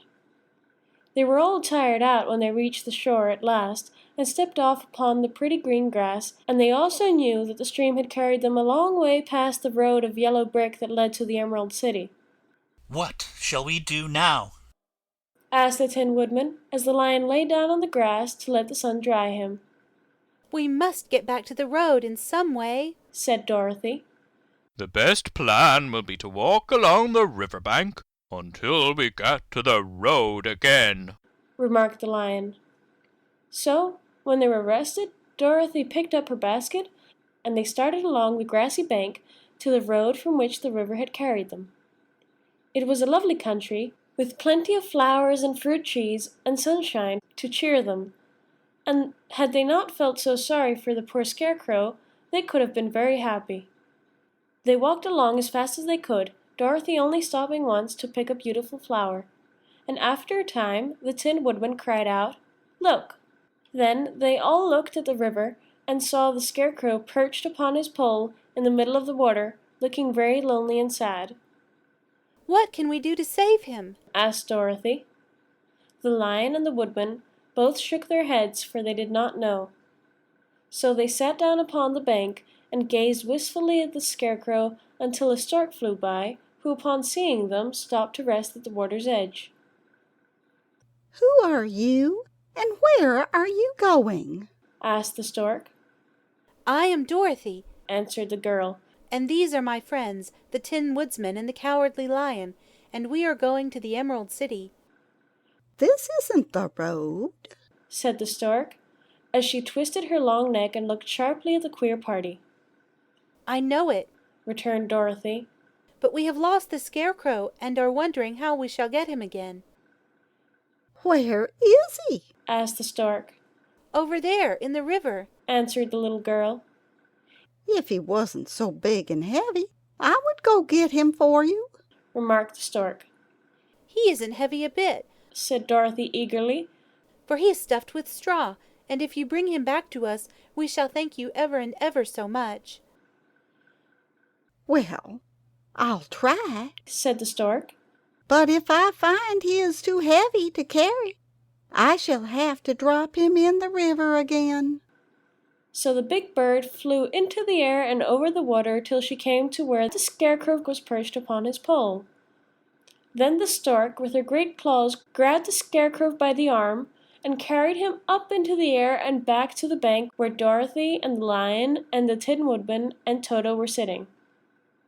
When the Scarecrow found himself among his friends again, he was so happy that he hugged them all, even the lion and Toto. And as they walked along, he sang, "Tol-de-ree-de-o." At every step he felt so gay. "I was afraid I should have to stay in the river forever," he said. "But the kind stork saved me, and if I ever get any brains, I shall find the stork again and do her some kindness in return." "That's all right," said the stork, who was flying along beside them. "I always like to help anyone in trouble, but I must go now, for my babies are waiting in the nest for me. I hope you will find the Emerald City, and that Oz will help you." "Thank you," replied Dorothy, and then the kind stork flew into the air and was soon out of sight.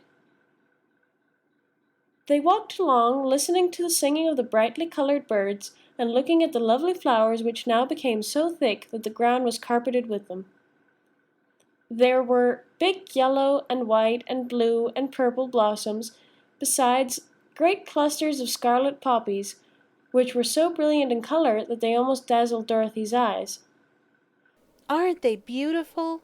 the girl asked as she breathed in the spicy scent of the bright flowers. "I suppose so," answered the Scarecrow. "When I have brains, I shall probably like them better." "If I only had a heart, I should love them," added the Tin Woodman. "I always did like flowers," said the lion. "They have seemed so helpless and frail. But there are none in the forest so bright as these." They now came upon more and more of the big scarlet poppies, and fewer of the other flowers, and soon they found themselves in the midst of a great meadow of poppies.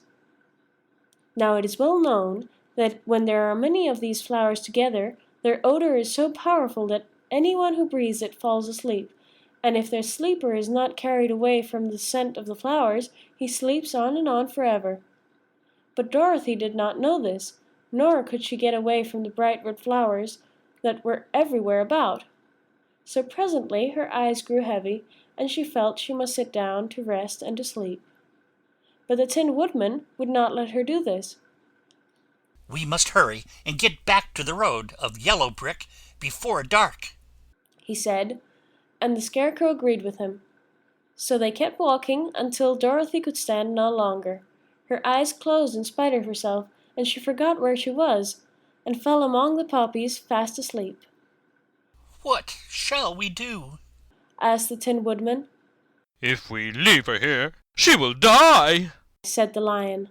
"The smell of the flowers is killing us all. I myself can scarcely keep my eyes open, and the dog is asleep already." It was true. Toto had fallen down beside his little mistress. But the Scarecrow and the Tin Woodman, not being made of flesh, were not troubled by the scent of the flowers. "Run fast," said the Scarecrow to the lion, "and get out of this deadly flower bed as soon as you can. We will bring the little girl with us, but if you should fall asleep, you are too big to be carried." So the lion aroused himself and bounded forward as fast as he could go. In a moment he was out of sight. "Let us make a chair with our hands and carry her," said the Scarecrow. So they picked up Toto and put the dog in Dorothy's lap, and then they made a chair, with their hands for the seat and their arms for the arms, and carried the sleeping girl between them through the flowers. On and on they walked, and it seemed that the great carpet of deadly flowers that surrounded them would never end. They followed the bend of the river, and at last came upon their friend the lion, lying fast asleep among the poppies. The flowers had been too strong for the huge beast, and he had given up at last, and fallen only a short distance from the end of the poppy bed, where the sweet grass spread in beautiful green fields before them. "We can do nothing for him," said the Tin Woodman sadly. for he is much too heavy to lift. We must leave him here to sleep on forever, and perhaps he will dream that he has found courage at last." "I'm sorry," said the Scarecrow. "The lion was a very good comrade for one so cowardly, but let us go on." They carried the sleeping girl to a pretty spot beside the river, far enough from the poppy field to prevent her breathing any more of the poison of the flowers, and here they laid her gently on the soft grass and waited for the fresh breeze to waken her. End of Chapter 8. Chapter 9. The Queen of the Field Mice. "We cannot be far from the road of yellow brick now," remarked the Scarecrow as he stood beside the girl, "for we have come nearly as far as the river carried us away." The Tin Woodman was about to reply when he heard a low growl, and turning his head, which worked beautifully on its hinges, he saw a strange beast come bounding over the grass toward them. It was, indeed, a great yellow wildcat, and the Woodman thought it must be chasing something, for its ears were lying close to its head, and its mouth was wide open, showing 2 rows of ugly teeth, while its red eyes glowed like balls of fire. As it came nearer, the Tin Woodman saw that running before the beast was a little gray field mouse, and although he had no heart, he knew it was wrong for the wildcat to try to kill such a pretty, harmless creature. So the Woodman raised his axe, and as the wildcat ran by, he gave it a quick blow that cut the beast's head clean off from its body, and it rolled over at his feet in 2 pieces.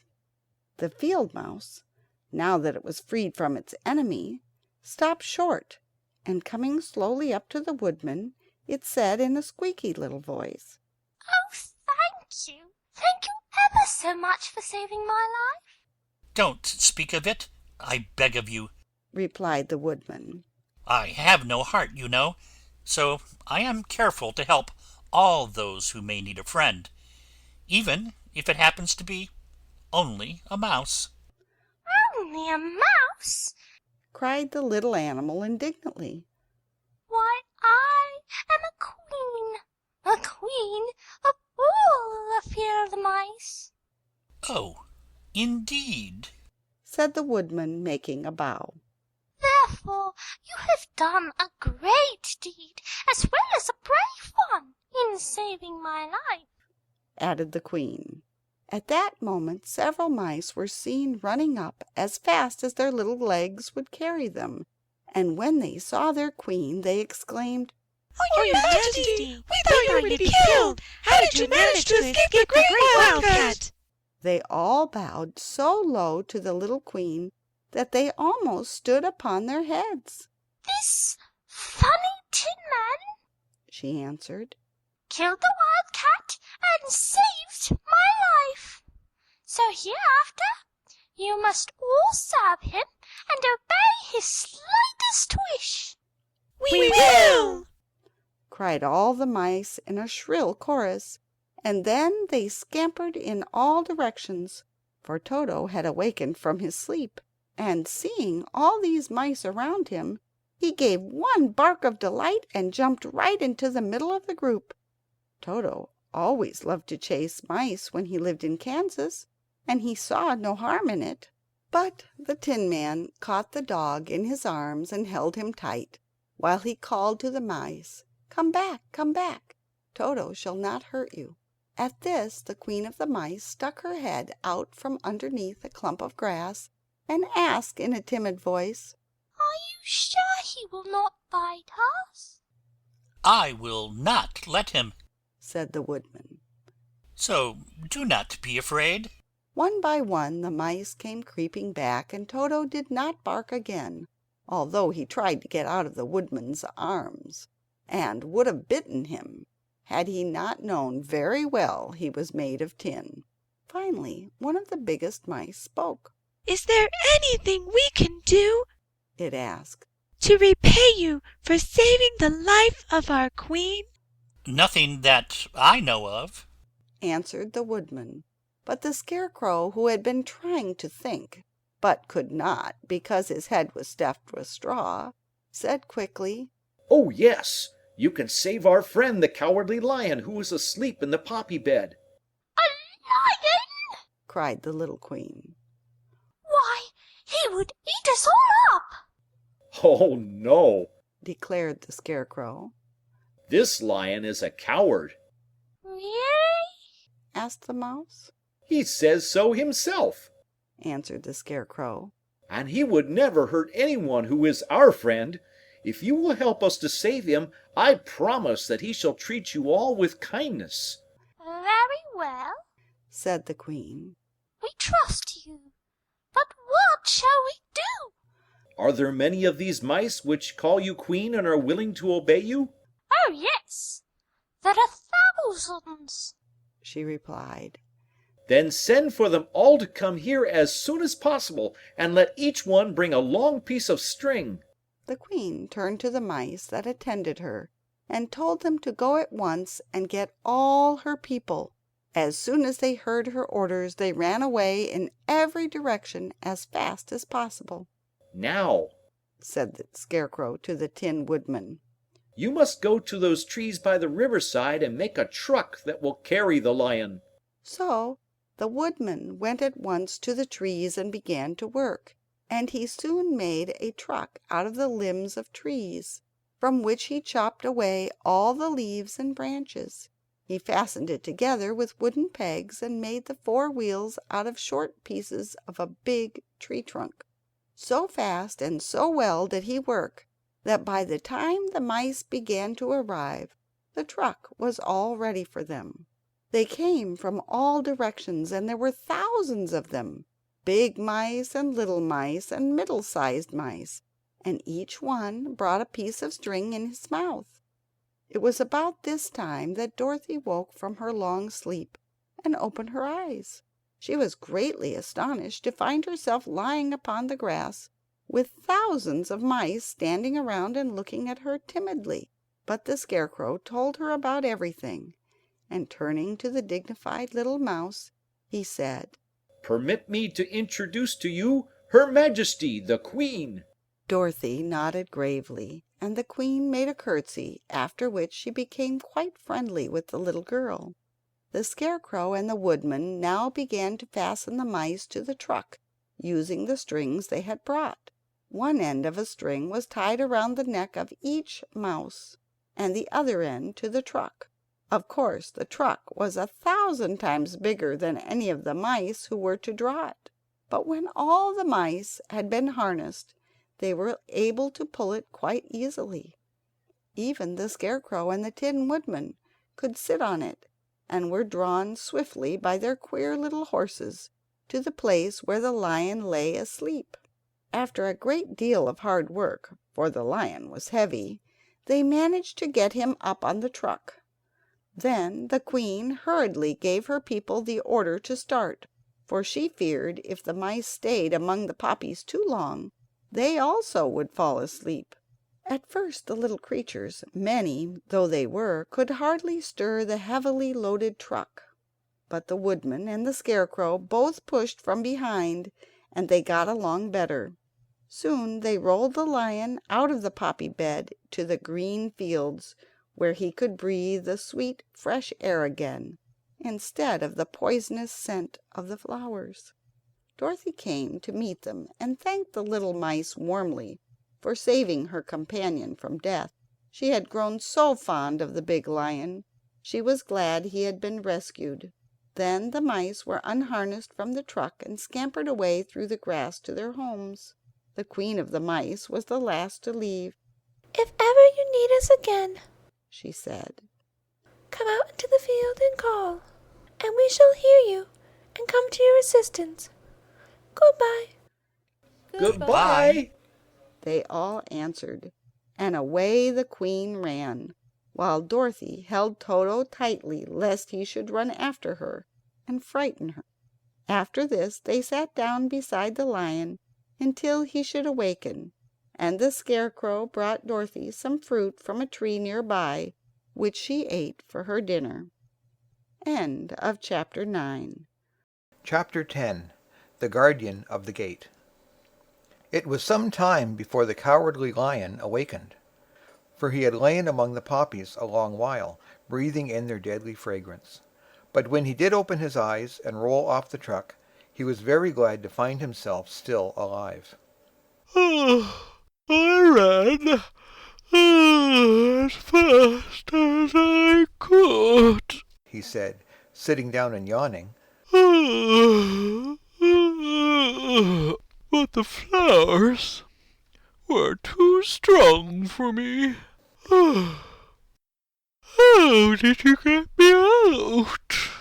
Then they told him of the field mice, and how they had generously saved him from death. And the Cowardly Lion laughed and said, I have always thought myself very big and terrible.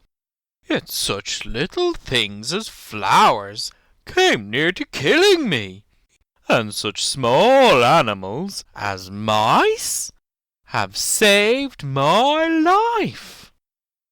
How strange it all is! But comrades, what shall we do now? We must journey on until we find the road of yellow brick again, said Dorothy. And then we can keep on to the Emerald City. So, the lion being fully refreshed and feeling quite himself again, they all started upon the journey, greatly enjoying the walk through the soft, fresh grass, and it was not long before they reached the road of yellow brick, and turned again toward the Emerald City where the great Oz dwelt.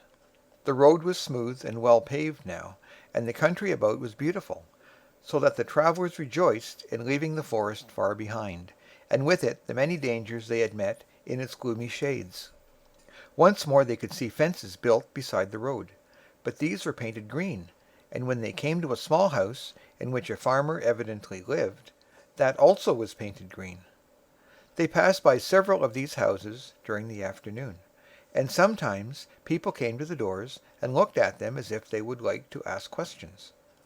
But no one came near them or spoke to them because of the great lion, of which they were very much afraid. The people were all dressed in clothing of a lovely emerald green color, and wore peaked hats like those of the Munchkins. This must be the land of Oz, said Dorothy. And we are surely getting near the Emerald City. Yes, answered the Scarecrow. Everything is green here, while in the country of the Munchkins, blue was the favorite color. But the people do not seem to be as friendly as the Munchkins, and I'm afraid we shall be unable to find a place to pass the night. I should like something to eat besides fruit, said the girl. And I'm sure Toto is nearly starved. Let us stop at the next house and talk to the people. So when they came to a good-sized farmhouse, Dorothy walked boldly up to the door and knocked.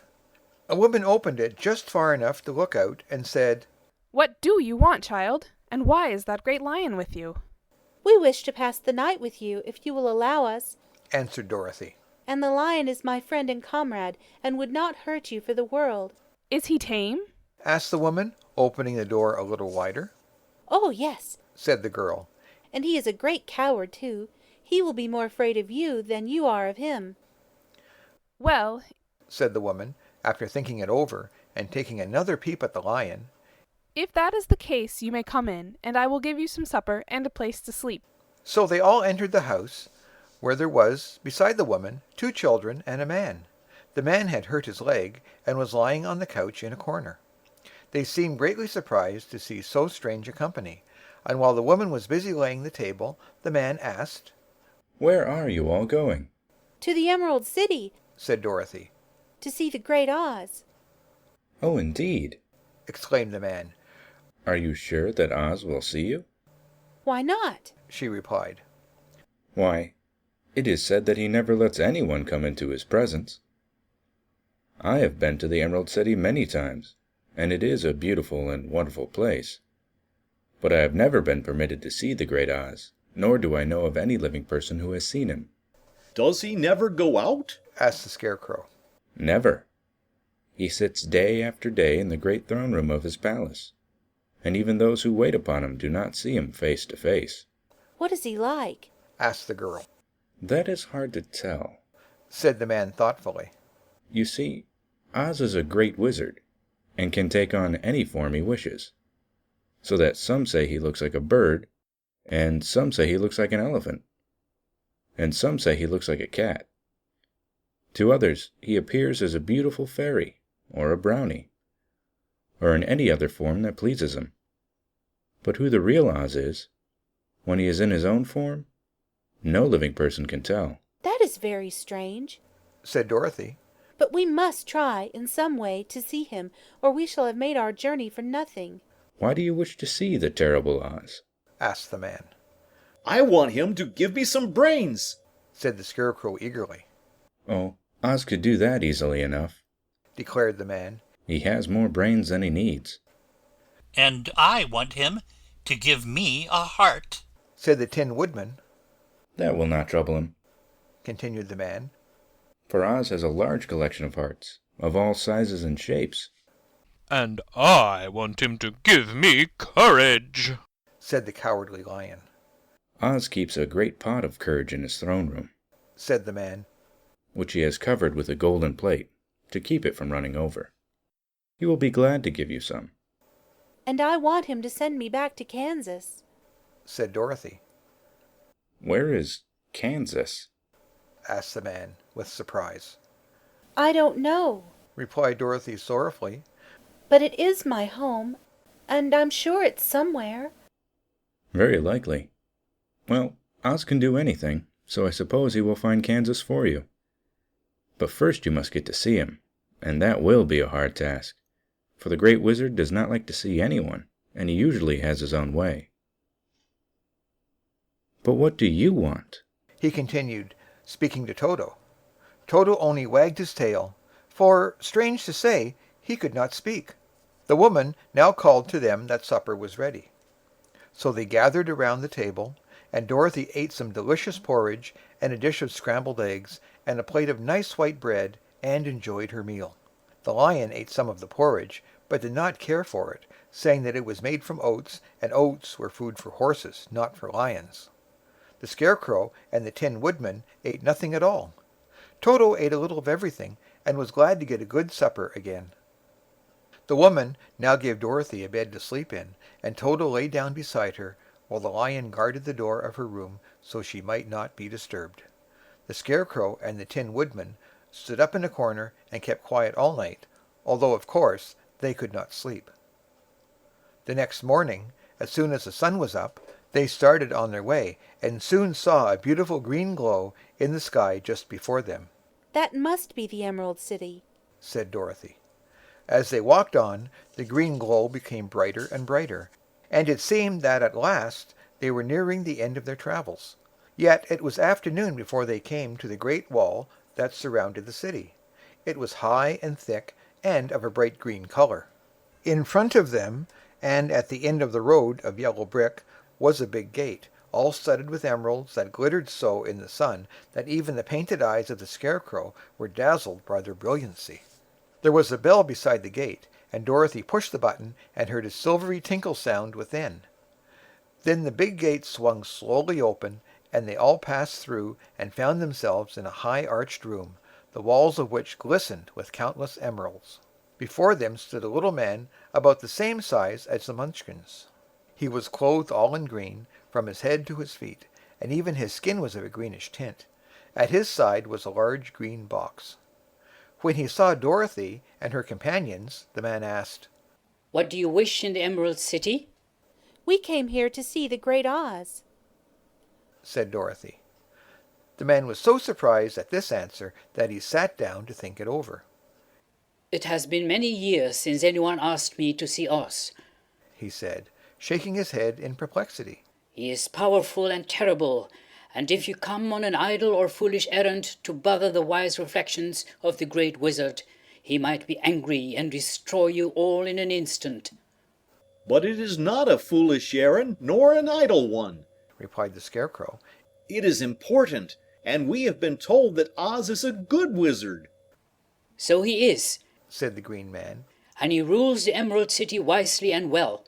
But to those who are not honest, or who approach him from curiosity, he is most terrible, and few have ever dared ask to see his face. I am the guardian of the gates, and since you demand to see the great Oz, I must take you to his palace. But first you must put on the spectacles. Why? asked Dorothy. Because if you did not wear spectacles, the brightness and glory of the Emerald City would blind you.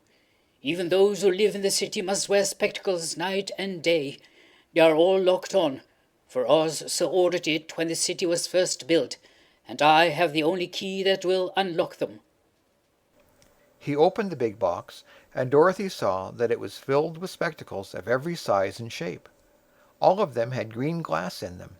The guardian of the gates found a pair that would just fit Dorothy and put them over her eyes. There were 2 golden bands fastened to them that passed around the back of her head, where they were locked together by a little key that was at the end of a chain the guardian of the gates wore around his neck. When they were on, Dorothy could not take them off, had she wished. But of course she did not wish to be blinded by the glare of the Emerald City, so she said nothing. Then the Green Man fitted spectacles for the Scarecrow and the Tin Woodman, and the Lion, and even on little Toto, and all were locked fast with the key. Then the guardian of the gates put on his own glasses and told them he was ready to show them to the palace. Taking a big golden key from a peg on the wall, he opened another gate, and they all followed him through the portal into the streets of the Emerald City. End of Chapter 10. Chapter 11. The Wonderful City of Oz. Even with eyes protected by the green spectacles, Dorothy and her friends were at first dazzled by the brilliancy of the wonderful city. The streets were lined with beautiful houses, all built of green marble, and studded everywhere with sparkling emeralds. They walked over a pavement of the same green marble, and where the blocks were joined together were rows of emeralds, set closely and glittering in the brightness of the sun. The window panes were of green glass. Even the sky above the city had a green tint, and the rays of the sun were green. There were many people, men, women, and children, walking about, and these were all dressed in green clothes and had greenish skins. They looked at Dorothy and her strangely assorted company with wondering eyes, and the children all ran away and hid behind their mothers when they saw the lion, but no one spoke to them. Many shops stood in the street, and Dorothy saw that everything in them was green. Green candy and green popcorn were offered for sale, as well as green shoes, green hats, and green clothes of all sorts. At one place a man was selling green lemonade, and when the children bought it, Dorothy could see that they paid for it with green pennies. There seemed to be no horses nor animals of any kind. The men carried things around in little green carts which they pushed before them. Everyone seemed happy and contented and prosperous. The guardian of the gates led them through the streets until they came to a big building exactly in the middle of the city, which was the palace of Oz, the great wizard. There was a soldier before the door, dressed in a green uniform and wearing a long green beard. "Here are strangers," said the guardian of the gates to him, "and they demand to see the great Oz." "Step inside," answered the soldier, "and I will carry your message to him." So they passed through the palace gates and were led into a big room with a green carpet and lovely green furniture set with emeralds. The soldier made them all wipe their feet upon a green mat before entering this room, and when they were seated he said politely, "Please make yourselves comfortable while I go to the door of the throne room and tell Oz you are here." They had to wait a long time before the soldier returned. When at last he came back, Dorothy asked, "Have you seen Oz?" "Oh, no," returned the soldier. "I have never seen him, but I spoke to him as he sat behind his screen and gave him your message. He said he will grant you an audience if you so desire, but each one of you must enter his presence alone, and he will admit but one each day. Therefore, as you must remain in the palace for several days, I will have you shown to rooms where you may rest in comfort after your journey." Thank you, replied the girl. that is very kind of Oz. The soldier now blew upon a green whistle, and at once a young girl, dressed in a pretty green silk gown, entered the room. She had lovely green hair and green eyes, and she bowed low before Dorothy as she said, "Follow me, and I will show you your room." So Dorothy said good-bye to all her friends except Toto, and taking the dog in her arms followed the green girl through 7 passages and up 3 flights of stairs until they came to a room at the front of the palace. It was the sweetest little room in the world, with a soft, comfortable bed that had sheets of green silk and a green velvet counterpane. There was a tiny fountain in the middle of the room that shot a spray of green perfume into the air, to fall back into a beautifully carved green marble basin. Beautiful green flowers stood in the windows, and there was a shelf with a row of little green books. When Dorothy had time to open these books, she found them full of queer green pictures that made her laugh. They were so funny. In a wardrobe were many green dresses, made of silk and satin and velvet, and all of them fitted Dorothy exactly. "Make yourself perfectly at home," said the green girl. "and if you wish for anything, ring the bell. Oz will send for you tomorrow morning." She left Dorothy alone and went back to the others. These she also led to rooms, and each of them found himself lodged in a very pleasant part of the palace. Of course, this politeness was wasted on the Scarecrow, for when he found himself alone in his room, he stood stupidly in one spot, just within the doorway, to wait till morning. It would not rest him to lie down, and he could not close his eyes. So he remained all night staring at a little spider which was weaving its web in a corner of the room, just as if it were not one of the most wonderful rooms in the world. The Tin Woodman lay down on his bed from force of habit, for he remembered when he was made of flesh; but not being able to sleep, he passed the night moving his joints up and down to make sure they kept in good working order. The Lion would have preferred a bed of dried leaves in the forest, and did not like being shut up in a room, but he had too much sense to let this worry him. So he sprang upon the bed and rolled himself up like a cat, and purred himself asleep in a minute. The next morning, after breakfast, the Green Maiden came to fetch Dorothy, and she dressed her in one of the prettiest gowns made of green brocaded satin. Dorothy put on a green silk apron and tied a green ribbon around Toto's neck, and they started for the throne room of the great Oz. First they came to a great hall, in which were many ladies and gentlemen of the court, all dressed in rich costumes. These people had nothing to do but talk to each other, but they always came to wait outside the throne room every morning, although they were never permitted to see Oz. As Dorothy entered they looked at her curiously, and one of them whispered, "Are you really going to look upon the face of Oz the Terrible?" "Of course," answered the girl. "if he will see me." "Oh, he will see you," said the soldier who had taken her message to the wizard, "although he does not like to have people ask to see him. Indeed, at first he was very angry, and I said I should send you back where you came from. Then he asked me what you looked like, and when I mentioned your silver shoes he was very much interested. At last I told him about the mark upon your forehead, and he decided he would admit you to his presence." Just then a bell rang, and the green girl said to Dorothy, "That is the signal. You must go into the throne room alone." She opened a little door, and Dorothy walked boldly through and found herself in a wonderful place. It was a big round room with a high arched roof and the walls and ceiling and floor were covered with large emeralds set closely together.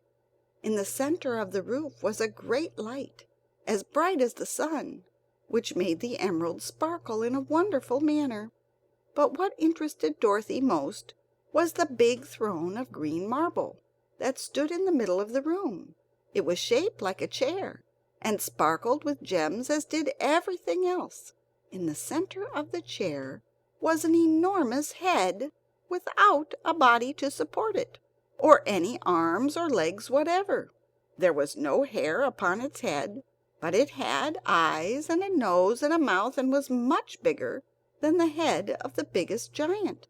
As Dorothy gazed upon this in wonder and fear, the eyes turned slowly and looked at her, sharply and steadily.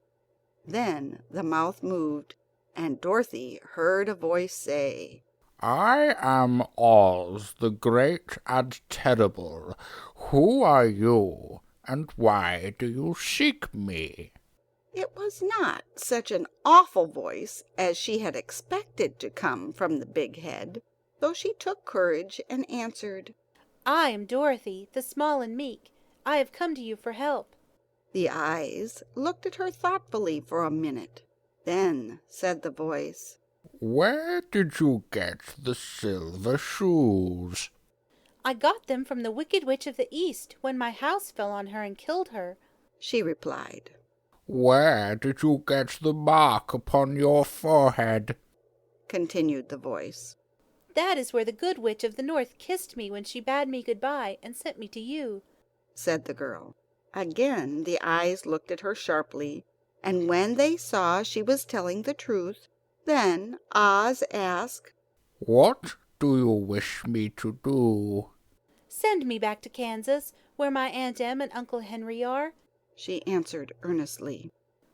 "I don't like your country, although it is so beautiful, and I am sure Aunt Em will be dreadfully worried over my being away so long." The eyes winked 3 times, and then they turned up to the ceiling and down to the floor, and rolled around so queerly that they seemed to see every part of the room. And at last they looked at Dorothy again. "Why should I do this for you?" asked Oz. "Because you are strong and I am weak.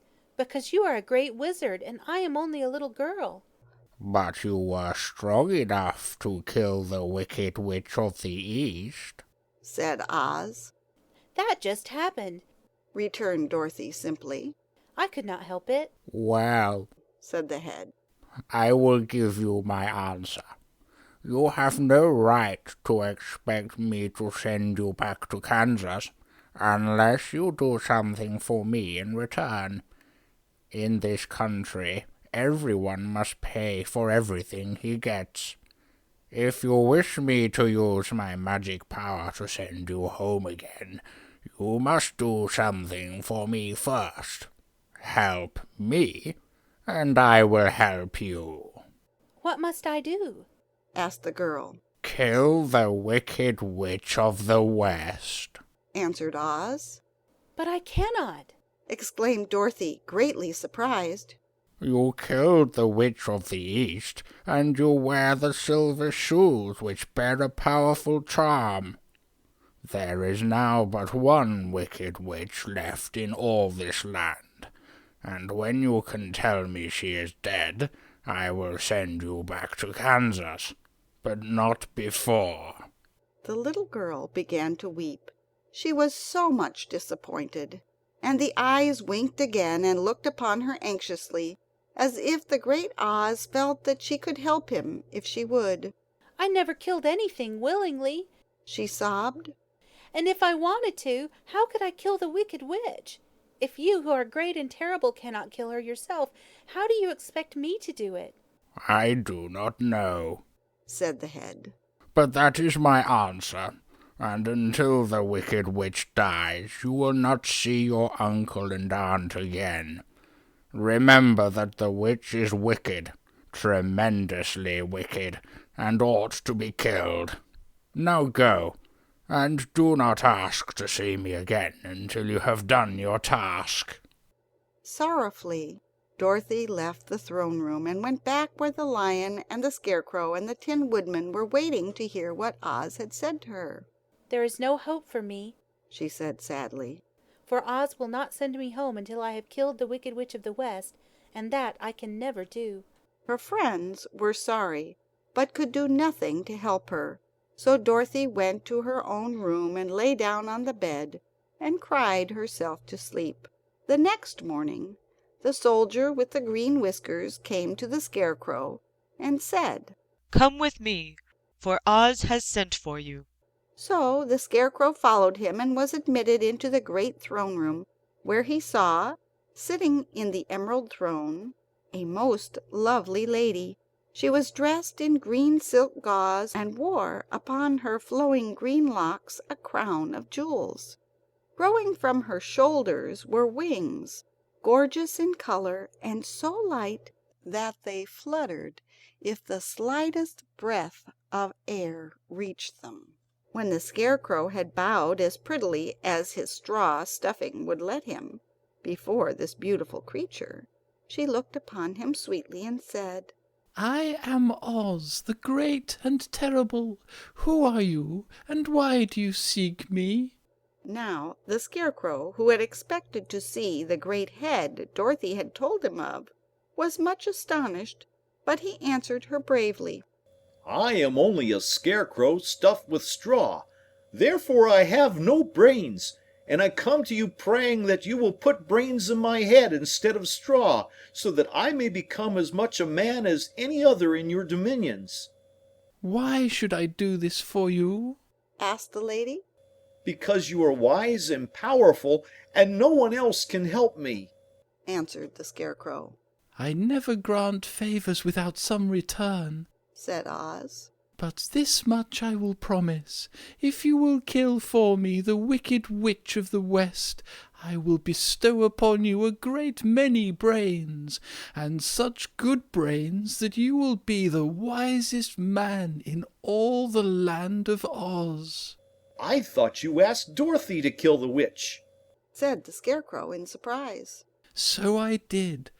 I don't care who kills her, but until she is dead I will not grant your wish. Now go, and do not seek me again until you have earned the brains you so greatly desire." The Scarecrow went sorrowfully back to his friends and told them what Oz had said, and Dorothy was surprised to find that the great wizard was not a head as she had seen him, but a lovely lady. "All the same," said the Scarecrow, "she needs a heart as much as the Tin Woodman." On the next morning the soldier with the green whiskers came to the Tin Woodman and said, "Oz has sent for you. Follow me."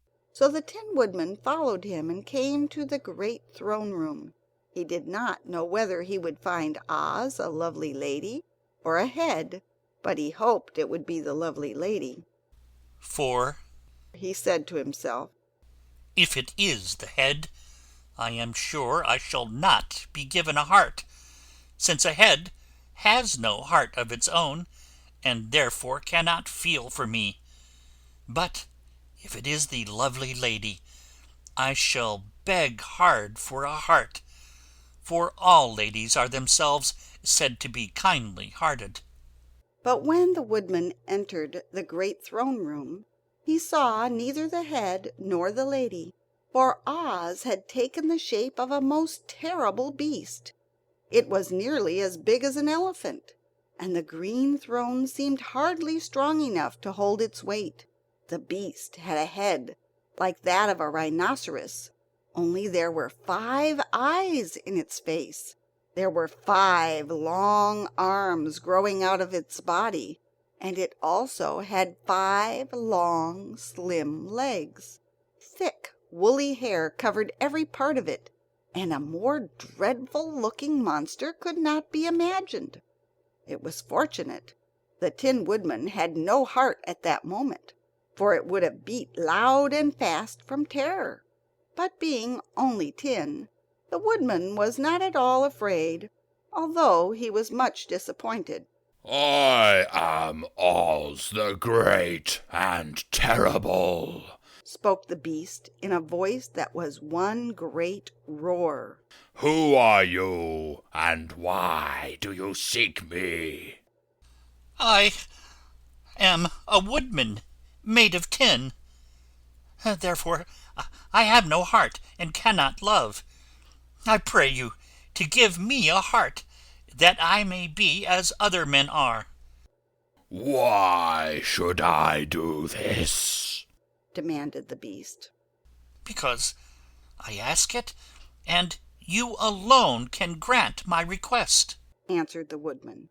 Oz gave a low growl at this, but said gruffly, "If you indeed desire a heart, you must earn it." How? asked the woodman. "Help Dorothy to kill the Wicked Witch of the West. When the witch is dead, come back to me, and I will then give you the biggest and kindest and most loving heart in all the land of Oz." So the Tin Woodman was forced to return sorrowfully to his friends and tell them of the terrible beast he had seen. They all wondered greatly at the many forms the great wizard could take upon himself. And the lion said, "If he is a beast when I go to see him, I shall roar my loudest, and so frighten him that he will grant all I ask. And if he is a lovely lady, I shall pretend to spring upon her, and so compel her to do my bidding. And if he is the great head, he will be at my mercy, for I will roll this head all about the room until he promises to give us what we desire. So be of good cheer, my friends, for all will yet be well." The next morning the soldier with the green whiskers led the lion to the great throne room and bade him enter the presence of Oz. The lion at once passed through the door, and glancing around saw, to his surprise, that before the throne was a ball of fire, so fierce and glowing he could scarcely bear to gaze upon it. His first thought was that Oz had by accident caught on fire and was burning up, but when he tried to go nearer the heat was so intense that it singed his whiskers, and he crept back tremblingly to a spot nearer the door. Then a low, quiet voice came from the ball of fire, and these were the words it spoke. "I am Oz, the great and terrible. Who are you, and why do you seek me?" And the lion answered, "I am a cowardly lion, afraid of everything. I came to you to beg that you give me courage, so that, in reality, I may become the king of beasts, as men call me." "Why should I give you courage?" demanded Oz. "Because of all wizards, you are the greatest, and alone have power to grant my request," answered the lion. The ball of fire burned fiercely for a time, and the voice said, "Bring me proof that the wicked witch is dead, and that moment I will give you courage. But as long as the witch lives, you must remain a coward." The lion was angry at this speech, but could say nothing in reply, and while he stood silently gazing at the ball of fire, it became so furiously hot that he turned tail and rushed from the room. He was glad to find his friends waiting for him, and told them of his terrible interview with the wizard. "What shall we do now?" asked Dorothy sadly. "There is only one thing we can do," returned the lion, "and that is to go to the land of the Winkies, seek out the wicked witch, and destroy her." "But suppose we cannot?" said the girl. "Then I shall never have courage," declared the lion. "And I shall never have brains," added the Scarecrow. And I shall never have a heart, spoke the Tin Woodman. And I shall never see Aunt Em and Uncle Henry, said Dorothy, beginning to cry. Be careful! cried the green girl. The tears will fall on your green silk gown and spot it. So Dorothy dried her eyes and said, I suppose we must try it, but I am sure I do not want to kill anybody, even to see Aunt Em again. I will go with you, but I'm too much of a coward to kill the witch, said the lion. I will go too, declared the Scarecrow. but I shall not be of much help to you. I am such a fool. I haven't the heart to harm even a witch, remarked the Tin Woodman. but if you go, I certainly shall go with you. Therefore it was decided to start upon their journey the next morning, and the Woodman sharpened his axe on a green grindstone and had all his joints properly oiled. The Scarecrow stuffed himself with fresh straw, and Dorothy put new paint on his eyes that he might see better. The green girl, who was very kind to them, filled Dorothy's basket with good things to eat, and fastened a little bell around Toto's neck with a green ribbon. They went to bed quite early and slept soundly until daylight, when they were awakened by the crowing of the green cock that lived in the backyard of the palace, and the cackling of a hen that had laid a green egg. Chapter 12. The Search for the Wicked Witch. The soldier with the green whiskers led them through the streets of the Emerald City until they reached the room where the guardian of the gates lived. This officer unlocked their spectacles to put them back in his great box, and then he politely opened the gate for our friends. Which road leads to the Wicked Witch of the West? asked Dorothy. There is no road, answered the guardian of the gates. No one ever wishes to go that way. How, then, are we to find her? inquired the girl. That will be easy, replied the man. For when she knows you are in the country of the Winkies, she will find you and make you all her slaves. Perhaps not, said the Scarecrow. For we mean to destroy her. Oh, that is different, said the guardian of the gates. No one has ever destroyed her before, so I naturally thought she would make slaves of you, as she has of the rest. But take care, for she is wicked and fierce, and may not allow you to destroy her. Keep to the west, where the sun sets, and you cannot fail to find her. They thanked him, and bade him good-bye, and turned toward the west, walking over fields of soft grass, dotted here and there with daisies and buttercups. Dorothy still wore the pretty silk dress she had put on in the palace, but now, to her surprise, she found it was no longer green, but pure white. The ribbon around Toto's neck had also lost its green color, and was as white as Dorothy's dress. The Emerald City was soon left far behind. As they advanced, the ground became rougher and hillier, for there were no farms nor houses in this country of the West, and the ground was untilled. In the afternoon the sun shone hot in their faces, for there were no trees to offer them shade, so that before night Dorothy and Toto and the lion were tired, and lay down upon the grass and fell asleep, with the Woodman and the Scarecrow keeping watch. Now the Wicked Witch of the West had but one eye, yet that was as powerful as a telescope, and could see everywhere. So, as she sat in the door of her castle, she happened to look around, and saw Dorothy lying asleep, with her friends all about her. They were a long distance off, but the Wicked Witch was angry to find them in her country, so she blew upon a silver whistle that hung around her neck. At once there came running to her from all directions a pack of great wolves. They had long legs and fierce eyes and sharp teeth.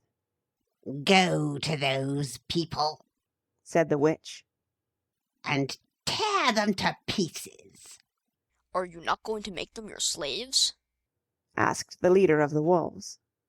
"No," she answered. "One is a tin and one of straw. One is a girl and another a lion. None of them is fit to work, so you may tear them into small pieces." Very well, said the wolf, and he dashed away at full speed, followed by the others. It was lucky the Scarecrow and the Woodman were wide awake and heard the wolves coming.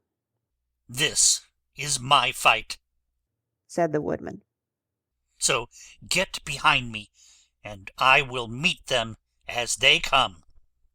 He seized his axe, which he had made very sharp, and as the leader of the wolves came on, the Tin Woodman swung his arm and chopped the wolf's head from its body, so that it immediately died. As soon as he could raise his axe, another wolf came up, and he also fell under the sharp edge of the Tin Woodman's weapon. There were 40 wolves, and 40 times a wolf was killed, so that at last they all lay dead in a heap before the Woodman. Then he put down his axe and sat beside the Scarecrow, who said, "It was a good fight, friend." They waited until Dorothy awoke the next morning. The little girl was quite frightened when she saw the great pile of shaggy wolves, but the Tin Woodman told her all. She thanked him for saving them, and sat down to breakfast, after which they started again upon their journey. Now this same morning the Wicked Witch came to the door of her castle, and looked out with her one eye that could see far off. She saw all her wolves lying dead, and the strangers still travelling through her country. This made her angrier than before, and she blew her silver whistle twice. Straightway a great flock of wild crows came flying toward her, enough to darken the sky. And the Wicked Witch said to the King Crow, "Fly at once to the strangers. Peck out their eyes and tear them to pieces." The wild crows flew in one great flock toward Dorothy and her companions. When the little girl saw them coming, she was afraid. But the Scarecrow said, "This is my battle, so lie down beside me and you will not be harmed." So they all lay upon the ground except the Scarecrow, and he stood up and stretched out his arms. And when the crows saw him, they were frightened, as these birds always are by Scarecrows, and did not dare to come any nearer. But the King Crow said, it is only a stuffed man. I will pick his eyes out.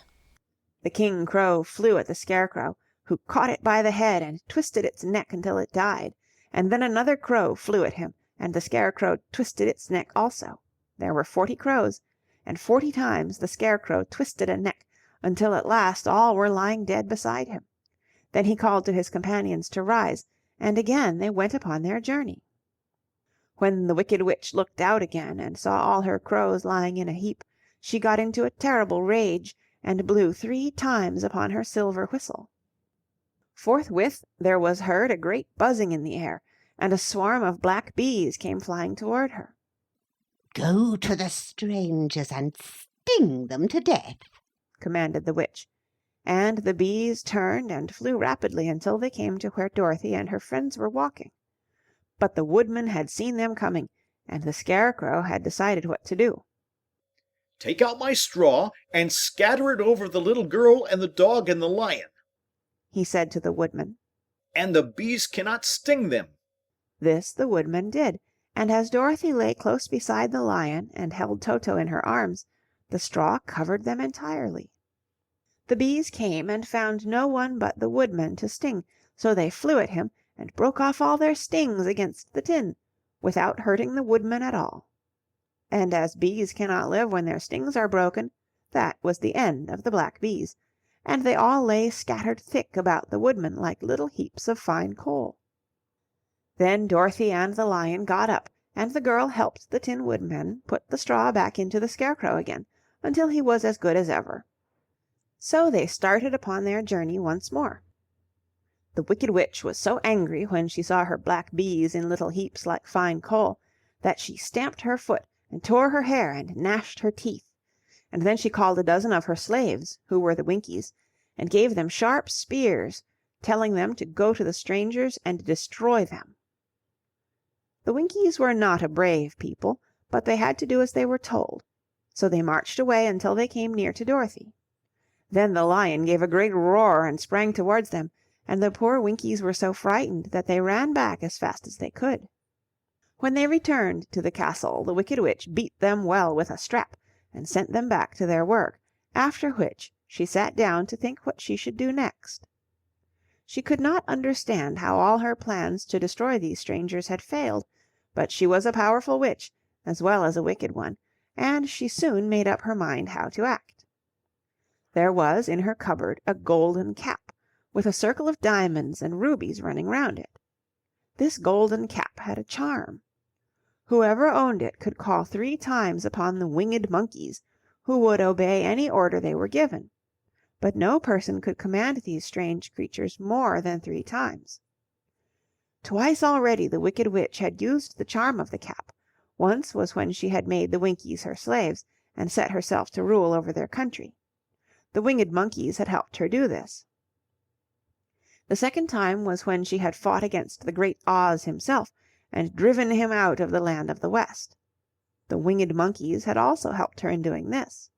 Only once more could she use this golden cap, for which reason she did not like to do so until all her other powers were exhausted. But now that her fierce wolves and her wild crows and her stinging bees were gone, and her slaves had been scared away by the cowardly lion, she saw there was only one way left to destroy Dorothy and her friends. So the Wicked Witch took the golden cap from her cupboard and placed it upon her head.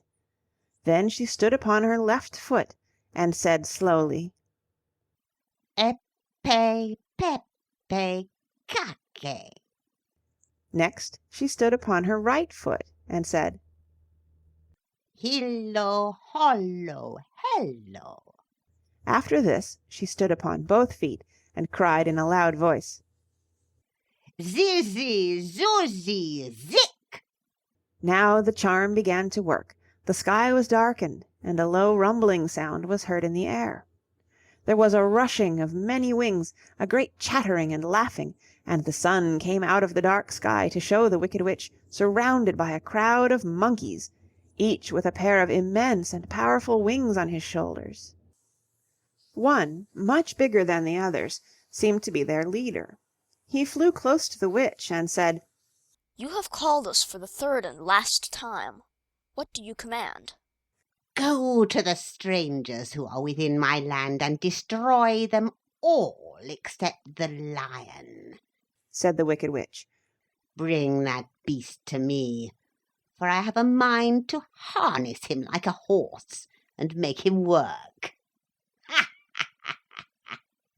Your commands shall be obeyed, said the leader. Then, with a great deal of chattering and noise, the winged monkeys flew away to the place where Dorothy and her friends were walking. Some of the monkeys seized the Tin Woodman and carried him through the air until they were over a country thickly covered with sharp rocks. Here they dropped the poor Woodman, who fell a great distance to the rocks, where he lay so battered and dented that he could neither move nor groan. Others of the monkeys caught the Scarecrow, and with their long fingers pulled all of the straw out of his clothes and head. They made his hat and boots and clothes into a small bundle, and threw it into the top branches of a tall tree.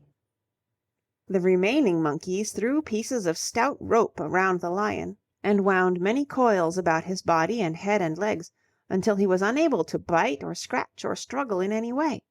Then they lifted him up and flew away with him to the witch's castle, where he was placed in a small yard with a high iron fence around it, so that he could not escape. But Dorothy they did not harm at all.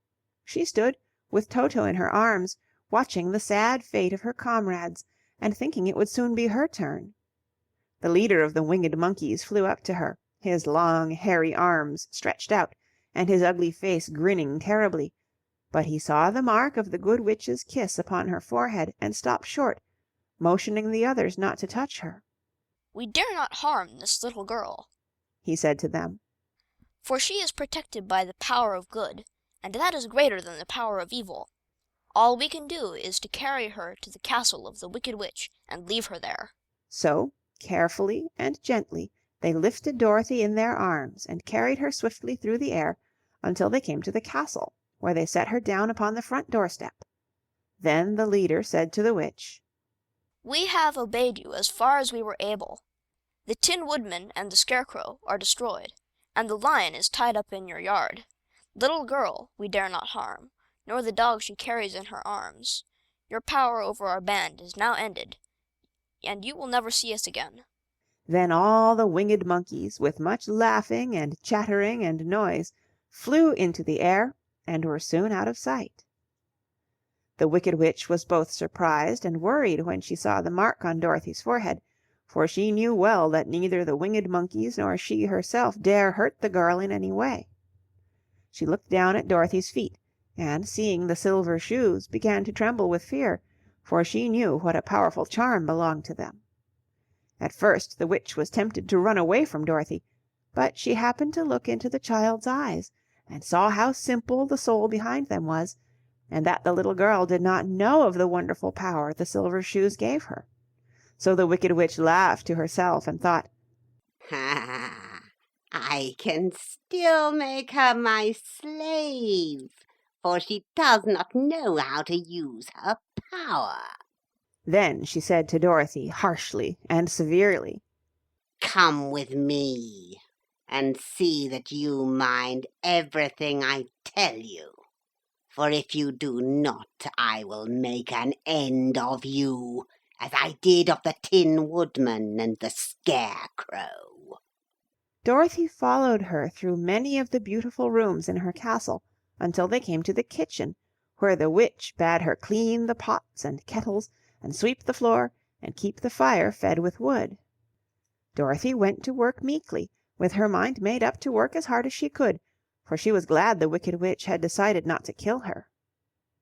With Dorothy hard at work, the witch thought she would go into the courtyard and harness the Cowardly Lion like a horse. It would amuse her, she was sure, to make him draw her chariot whenever she wished to go to drive. But as she opened the gate, the lion gave a loud roar and bounded at her so fiercely that the witch was afraid, and ran out and shut the gate again. "If I cannot harness you," said the witch to the lion, speaking through the bars of the gate, "I can starve you. You shall have nothing to eat until you do as I wish." So after that she took no food to the imprisoned lion, but every day she came to the gate at noon and asked, "Are you ready to be harnessed like a horse?" And the lion would answer, "No! If you come in this yard, I will bite you." The reason the lion did not have to do as the witch wished was that every night, while the woman was asleep, Dorothy carried him food from the cupboard. After he had eaten, he would lie down on his bed of straw, and Dorothy would lie beside him and put her head on his soft shaggy mane, while they talked of their troubles and tried to plan some way to escape. But they could find no way to get out of the castle, for it was constantly guarded by the yellow Winkies, who were the slaves of the Wicked Witch, and too afraid of her not to do as she told them. The girl had to work hard during the day, and often the witch threatened to beat her with the same old umbrella she always carried in her hand. But, in truth, she did not dare to strike Dorothy because of the mark upon her forehead. The child did not know this, and was full of fear for herself and Toto. Once the witch struck Toto a blow with her umbrella, and the brave little dog flew at her and bit her leg in return. The witch did not bleed where she was bitten, for she was so wicked that the blood in her had dried up many years before. Dorothy's life became very sad as she grew to understand that it would be harder than ever to get back to Kansas and Aunt Em again. Sometimes she would cry bitterly for hours, with Toto sitting at her feet and looking into her face, whining dismally to show how sorry he was for his little mistress. Toto did not really care whether he was in Kansas or the Land of Oz, so long as Dorothy was with him, but he knew the little girl was unhappy, and that made him unhappy too. Now the Wicked Witch had a great longing to have for her own the silver shoes which the girl always wore. Her bees and her crows and her wolves were lying in heaps and drying up, and she had used up all the power of the golden cap. but if she could only get hold of the silver shoes, they would give her more power than all the other things she had lost. She watched Dorothy carefully to see if she ever took off her shoes, thinking she might steal them. But the child was so proud of her pretty shoes that she never took them off except at night and when she took her bath. The witch was too much afraid of the dark to dare go in Dorothy's room at night to take the shoes, and her dread of water was greater than her fear of the dark, so she never came near when Dorothy was bathing. Indeed, the old witch never touched water, nor ever let water touch her in any way. But the wicked creature was very cunning, and she finally thought of a trick that would give her what she wanted. She placed a bar of iron in the middle of the kitchen floor, and then by her magic arts made the iron invisible to human eyes, so that when Dorothy walked across the floor she stumbled over the bar, not being able to see it, and fell at full length. She was not much hurt, but in her fall one of the silver shoes came off, and before she could reach it the witch had snatched it away and put it on her own skinny foot. The wicked woman was greatly pleased with the success of her trick, for as long as she had one of the shoes, she owned half the power of their charm, and Dorothy could not use it against her, even had she known how to do so. The little girl, seeing she had lost one of her pretty shoes, grew angry, and said to the witch, "Give me back my shoe." "I will not," retorted the witch, "for it is now my shoe and not yours." "You are a wicked creature," cried Dorothy. "You have no right to take my shoe from me." "I shall keep it just the same," said the witch, laughing at her. "And some day I shall get the other one from you too." This made Dorothy so very angry that she picked up the bucket of water that stood near and dashed it over the witch, wetting her from head to foot. Instantly the wicked woman gave a loud cry of fear, and then, as Dorothy looked at her in wonder, the witch began to shrink and fall away. "See what you have done!" she screamed. "In a minute I shall melt away." "I am very sorry indeed," said Dorothy, who was truly frightened to see the witch actually melting away like brown sugar before her very eyes. "Didn't you know water would be the end of me?" asked the witch in a wailing, despairing voice. "Of course not," answered Dorothy. "How should I?" "Well, in a few minutes I shall be all melted, and you will have the castle to yourself. I have been wicked in my day, but I never thought a little girl like you would ever be able to melt me and end my wicked deeds. Look out!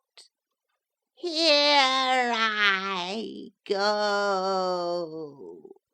With these words the witch fell down in a brown, melted, shapeless mass, and began to spread over the clean boards of the kitchen floor. Seeing that she had really melted away to nothing, Dorothy drew another bucket of water and threw it over the mess. She then swept it all out the door. After picking out the silver shoe, which was all that was left of the old woman, she cleaned and dried it with a cloth, and put it on her foot again.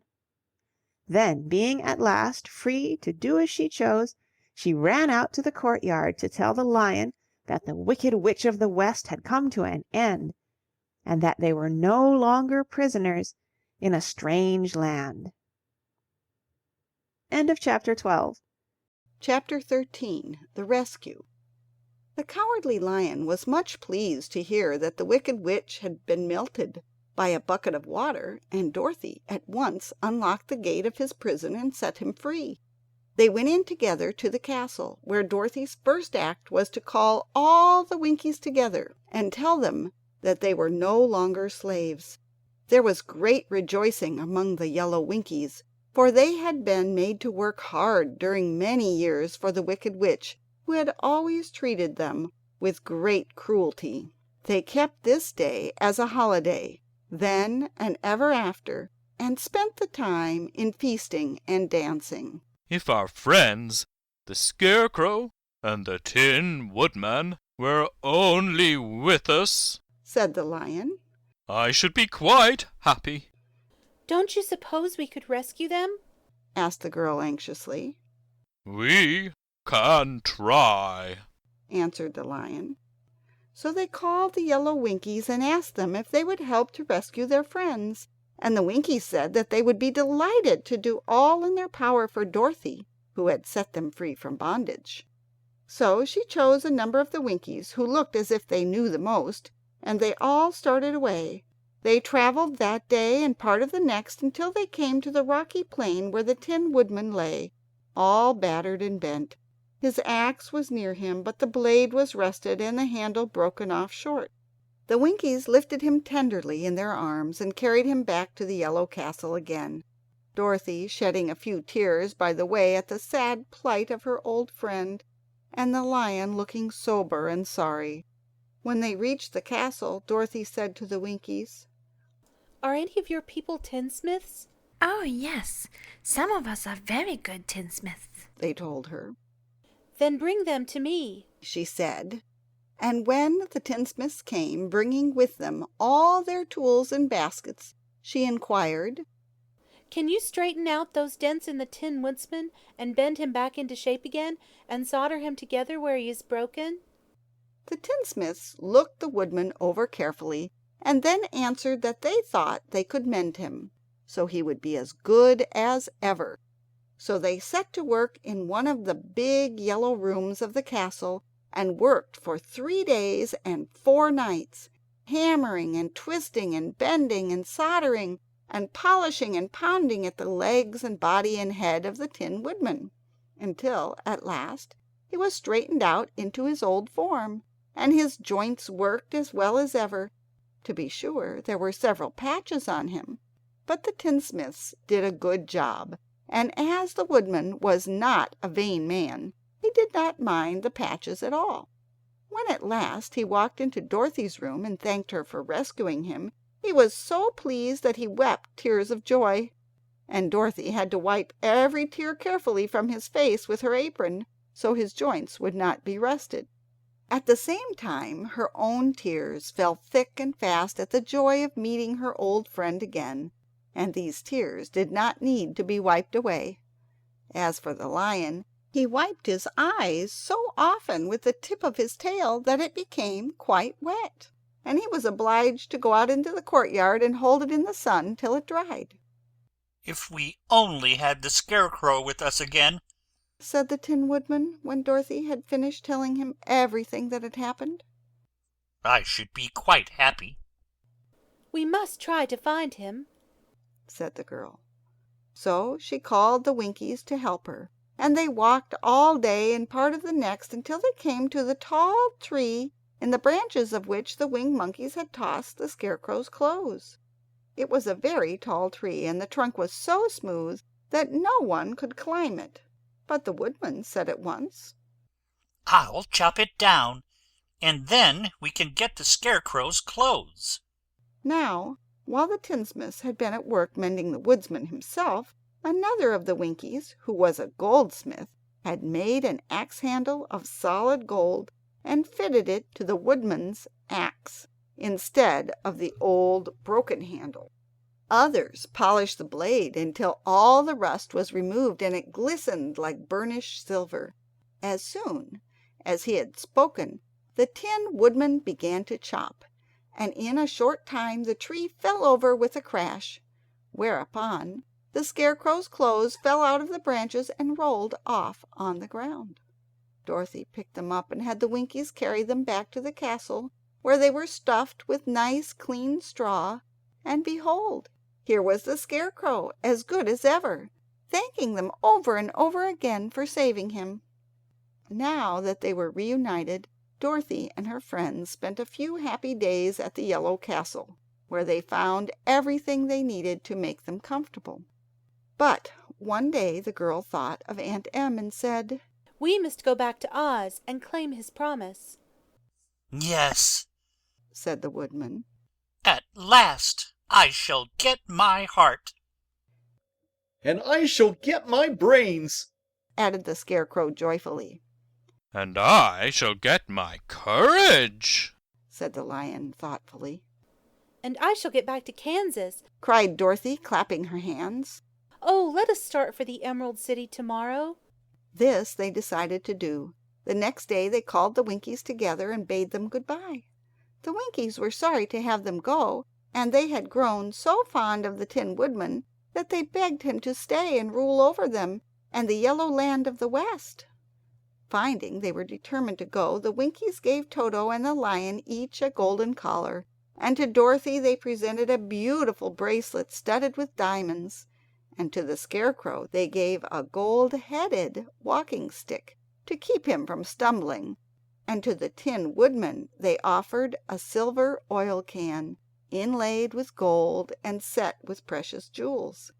Every one of the travellers made the Winkies a pretty speech in return, and all shook hands with them until their arms ached.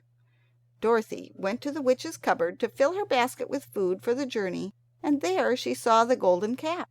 She tried it on her own head, and found that it fitted her exactly. She did not know anything about the charm of the golden cap, but she saw that it was pretty, so she made up her mind to wear it and carry her sunbonnet in the basket.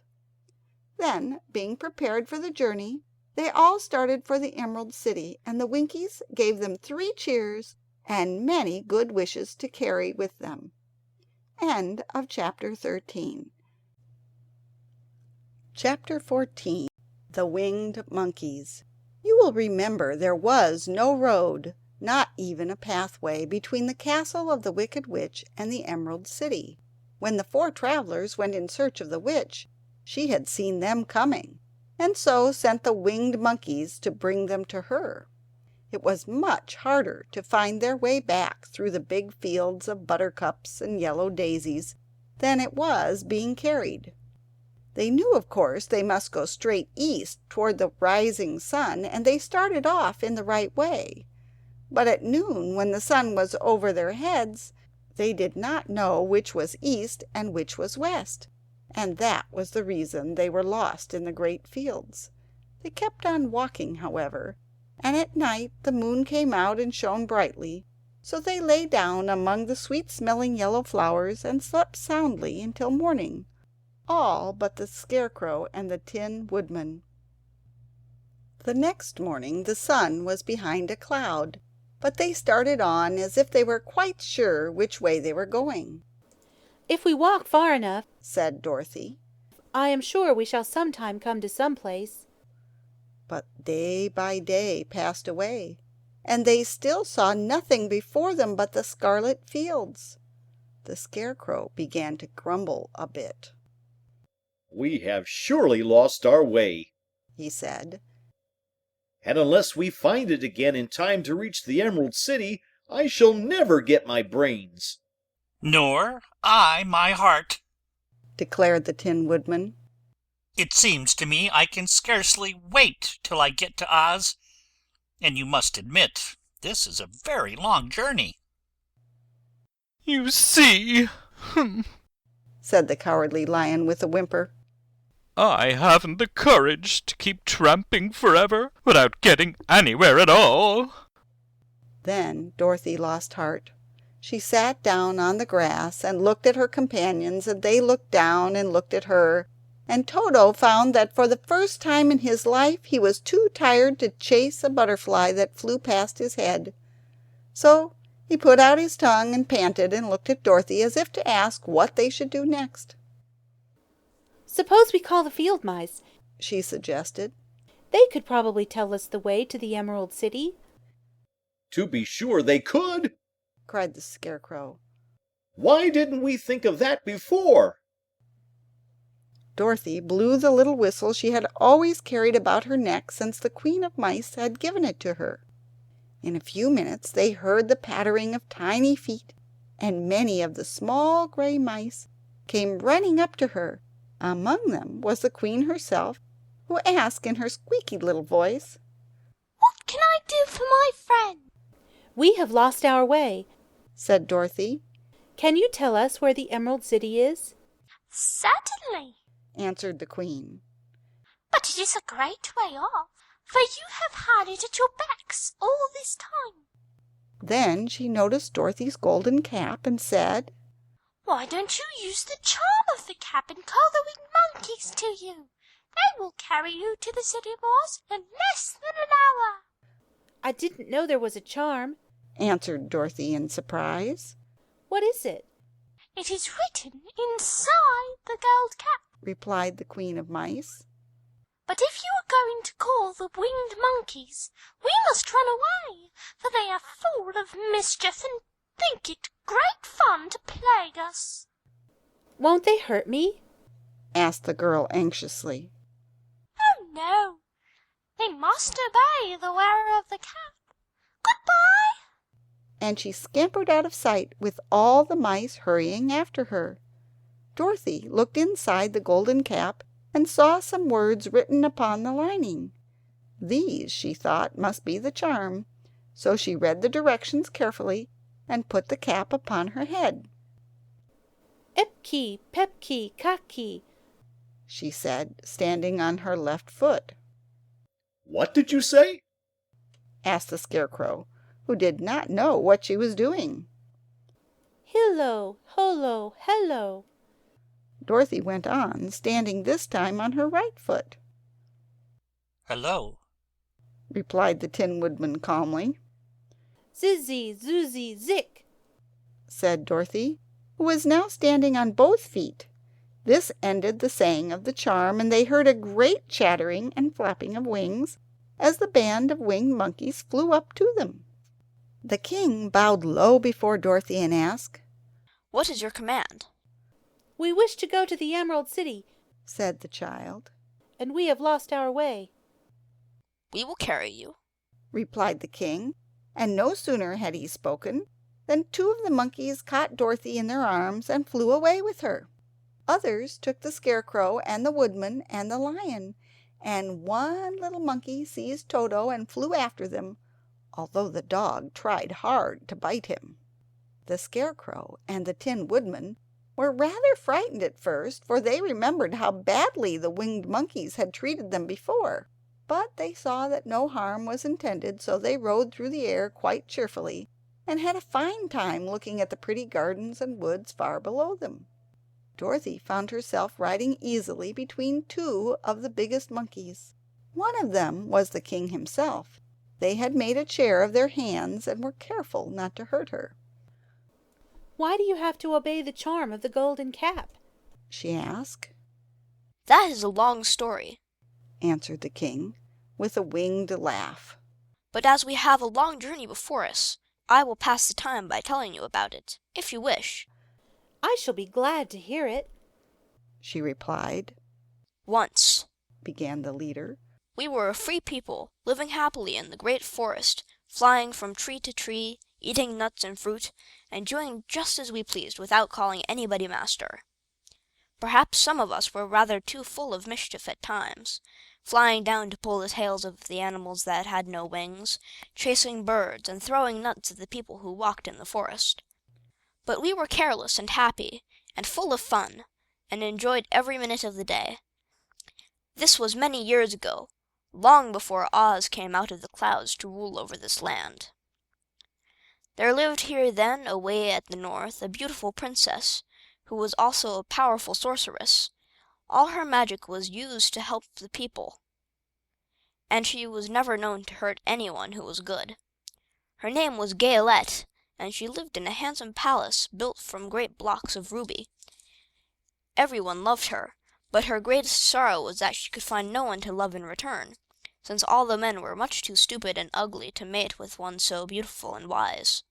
At last, however, she found a boy who was handsome and manly and wise beyond his years. Gayelette made up her mind that when he grew to be a man, she would make him her husband.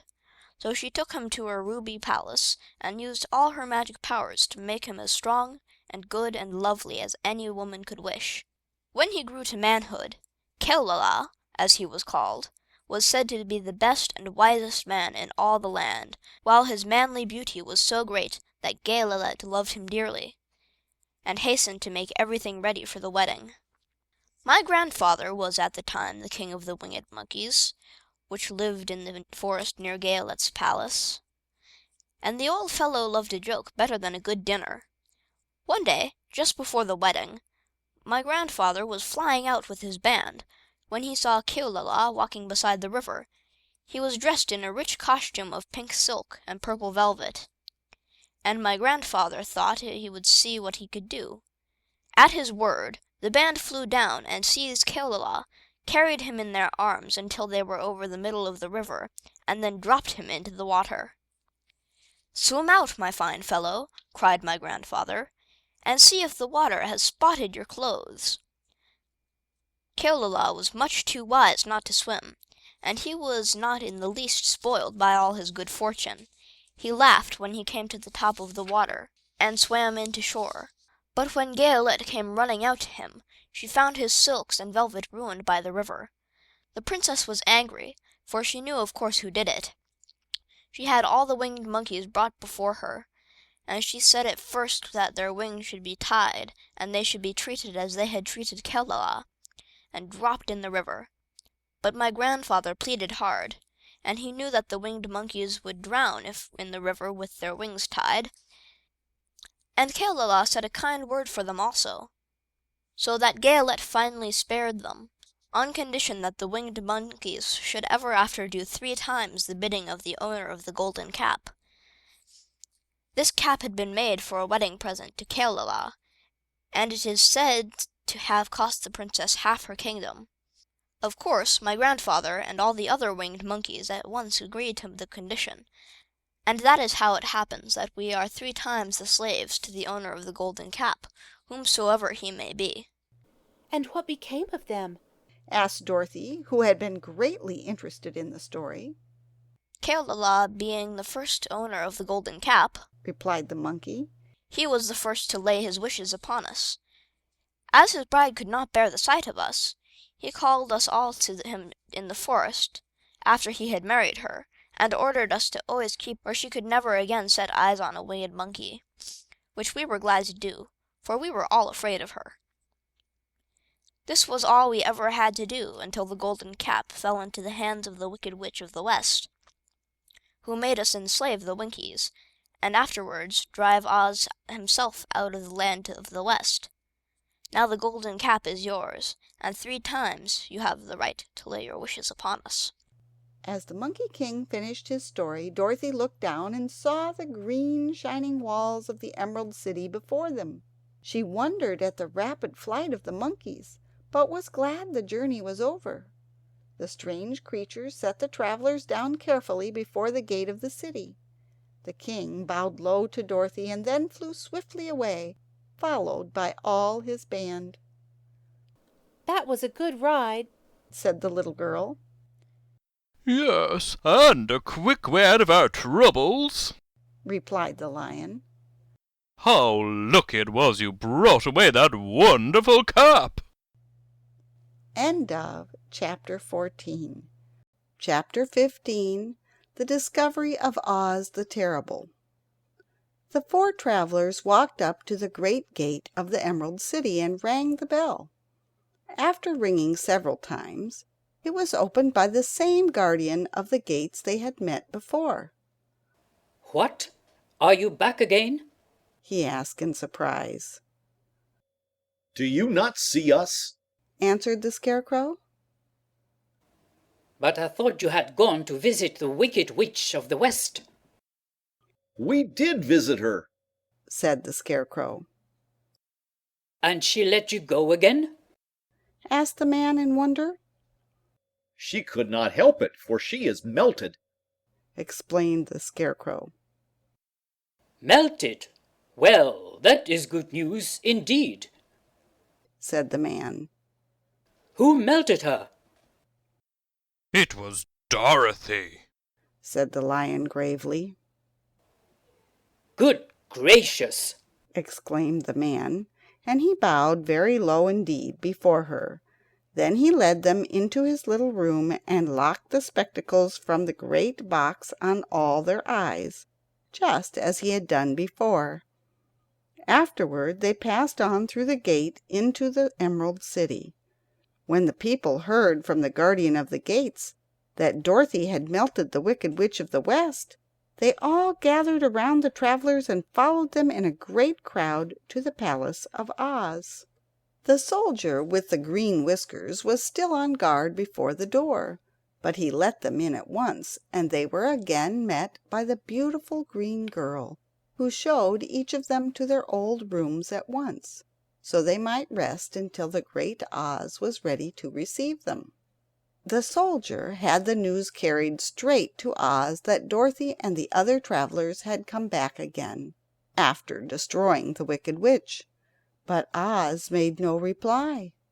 They thought the great wizard would send for them at once, but he did not. They had no word from him the next day, nor the next, nor the next. The waiting was tiresome and wearing, and at last they grew vexed that Oz should treat them in so poor a fashion, after sending them to undergo hardships and slavery. So the Scarecrow at last asked the green girl to take another message to Oz, saying if he did not let them in to see him at once, they would call the winged monkeys to help them, and find out whether he kept his promises or not. When the wizard was given this message, he was so frightened that he sent word for them to come to the throne room at 4 minutes after 9 o'clock the next morning. He had once met the winged monkeys in the land of the West, and he did not wish to meet them again. The 4 travelers passed a sleepless night, each thinking of the gift Oz had promised to bestow on him.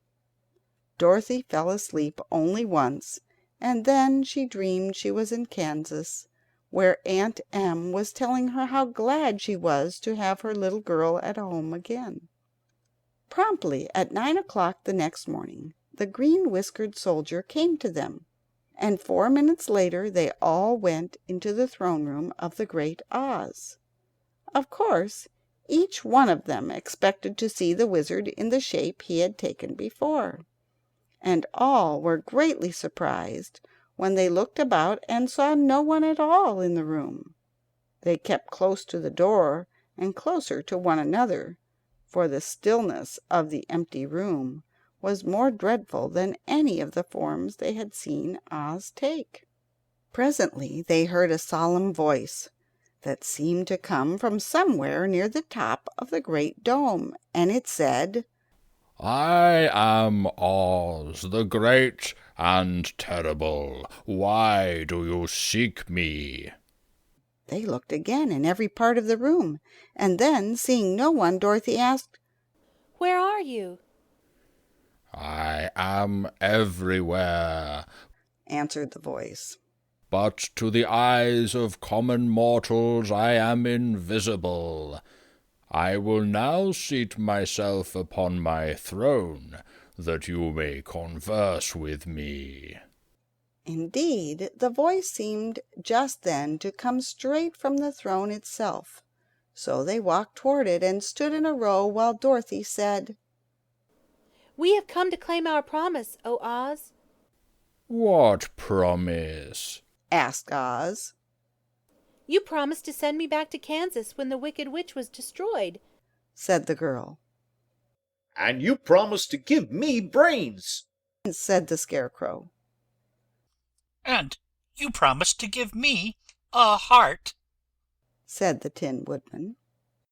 "And you promised to give me courage," said the Cowardly Lion. "Is the Wicked Witch really destroyed?" asked the voice, and Dorothy thought it trembled a little. "Yes," she answered. "I melted her with a bucket of water." "Dear me," said the voice. "How sudden! Well, come to me tomorrow, for I must have time to think it over." "You had plenty of time already," said the Tin Woodman angrily. "We shan't wait a day longer," said the Scarecrow. "You must keep your promises to us," exclaimed Dorothy. The lion thought it might be as well to frighten the wizard, so he gave a large, loud roar, which was so fierce and dreadful that Toto jumped away from him in alarm and tipped over the screen that stood in a corner. As it fell with a crash, they looked that way, and the next moment all of them were filled with wonder, for they saw, standing in just the spot the screen had hidden, a little old man with a bald head and a wrinkled face, who seemed to be as much surprised as they were. The Tin Woodman, raising his axe, rushed toward the little man and cried out, "Who are you?" "I am Oz, the Great and Terrible," said the little man in a trembling voice. "But don't strike me, please don't, and I'll do anything you want me to do." Our friends looked at him in surprise and dismay. "I thought Oz was a great head," said Dorothy. "And I thought Oz was a lovely lady," said the Scarecrow. "And I thought he was a terrible beast," said the Tin Woodman. "And I thought Oz was a ball of fire!" exclaimed the lion. "No, you are all wrong," said the little man meekly. "I have been making believe." "Making believe?" cried Dorothy. "Are you not a great wizard?" "Hush, my dear," he said. "Don't speak so loud, or you will be overheard, and I shall be ruined. I'm supposed to be a great wizard." "And aren't you?" she asked. "Not a bit of it, my dear. I'm just a common man." "You're more than that," said the Scarecrow in a grieved tone. "You're a humbug." "Exactly so," declared the little man, rubbing his hands together as if it pleased him. "I am a humbug." "But this is terrible," said the Tin Woodman. "How shall I ever get a heart?" "Or I my courage?" asked the lion. "Or I my brains?" wailed the Scarecrow, wiping the tears from his eyes with his coat sleeve. "My dear friends," said Oz, "I pray you not to speak of these little things. Think of me and the terrible trouble I'm in at being found out." "Doesn't anyone else know you're a humbug?" asked Dorothy. "No one knows it but you four and myself," replied Oz. "I have fooled everyone so long that I thought I should never be found out. It was a great mistake my ever letting you into the throne room. Usually I will not see even my subjects, and so they believe I'm something terrible." "But I don't understand," said Dorothy in bewilderment. "How was it that you appeared to me as a great head?" "That was one of my tricks," answered Oz. "Step this way, please, and I will tell you all about it." He led the way to a small chamber in the rear of the throne room, and they all followed him. He pointed to one corner in which lay the great head, made out of many thicknesses of paper, and with a carefully painted face. "This I hung from the ceiling by a wire," said Oz. "I stood behind the screen and pulled a thread to make the eyes move and the mouth open." "But how about the voice?" she inquired. "Oh, I'm a ventriloquist," said the little man. "I can throw the sound of my voice wherever I wish, so that you thought it was coming out of the head. Here are the other things I used to deceive you." He showed the Scarecrow the dress and the mask he had worn when he seemed to be the lovely lady, and the Tin Woodman saw that his terrible beast was nothing but a lot of skins sewn together, with slats to keep their sides out. As for the ball of fire, the false wizard had hung that also from the ceiling. It was really a ball of cotton, but when oil was poured upon it, the ball burned fiercely. "Really," said the Scarecrow, You ought to be ashamed of yourself for being such a humbug. Oh, I am. I certainly am, answered the little man sorrowfully. But it was the only thing I could do. Sit down, please. There are plenty of chairs, and I will tell you my story. So they sat down and listened while he told the following tale. I was born in Omaha. Why, that isn't very far from Kansas, cried Dorothy. No, but it's farther from here, he said, shaking his head at her sadly. When I grew up, I became a ventriloquist, and at that I was very well trained by a great master. I can imitate any kind of a bird or beast.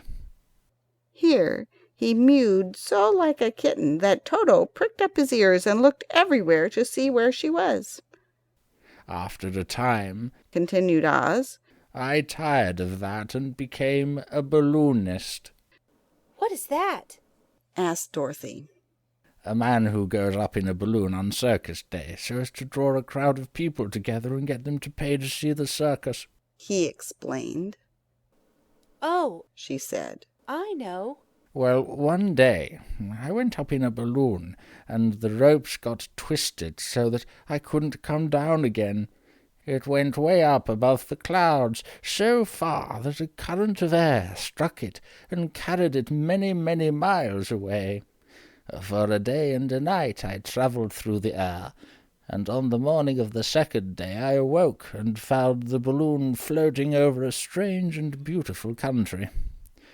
It came down gradually, and I was not hurt a bit, but I found myself in the midst of a strange people who, seeing me come from the clouds, thought I was a great wizard. Of course I let them think so, because they were afraid of me and promised to do anything I wished them to. Just to amuse myself and keep the good people busy, I ordered them to build this city and my palace, and they did it all willingly and well. Then I thought, as the country was so green and beautiful, I would call it the Emerald City. And to make the name fit better, I put green spectacles on all the people, so that everything they saw was green. But isn't everything here green? asked Dorothy. No more than in any other city, replied Oz. But when you wear green spectacles, why, of course, everything you see looks green to you. The Emerald City was built a great many years ago, for I was a young man when the balloon brought me here, and I am a very old man now. But my people have worn green glasses on their eyes so long that most of them think it really is an Emerald City, and it certainly is a beautiful place, abounding in jewels and precious metals, and every good thing that is needed to make one happy. I have been good to the people, and they like me. But ever since this palace was built, I have shut myself up and would not see any of them. One of my greatest fears was the witches, for while I had no magical powers at all, I soon found out that the witches were really able to do wonderful things. There were 4 of them in this country, and they ruled the people who live in the north and south and east and west. Fortunately, the witches of the north and south were good, and I knew they would do me no harm, but the witches of the east and west were terribly wicked, and had they not thought I was more powerful than they themselves, they would surely have destroyed me. As it was, I lived in deadly fear of them for many years, so you can imagine how pleased I was when I heard your house had fallen on the wicked witch of the east. When you came to me, I was willing to promise anything if you would only do away with the other witch. But now that you have melted her, I am ashamed to say that I cannot keep my promises. I think you are a very bad man, said Dorothy. Oh, no, my dear. I'm really a very good man, but I'm a very bad wizard, I must admit. Can't you give me brains? asked the Scarecrow. You don't need them. You are learning something every day. A baby has brains, and it doesn't know much. Experience is the only thing that brings knowledge, and the longer you are on earth, the more experience you are sure to get. That may all be true, said the Scarecrow, but I shall be very unhappy unless you give me brains. The false wizard looked at him carefully. Well, he said with a sigh, I'm not much of a magician, as I said, but if you will come to me tomorrow morning, I will stuff your head with brains.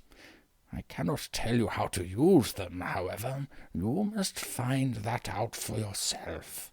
Oh, thank you, cried the Scarecrow. I'll find a way to use them, never fear. But how about my courage? asked the Lion anxiously. You have plenty of courage, I'm sure, answered Oz. All you need is confidence in yourself. There is no living thing that is not afraid when it faces danger.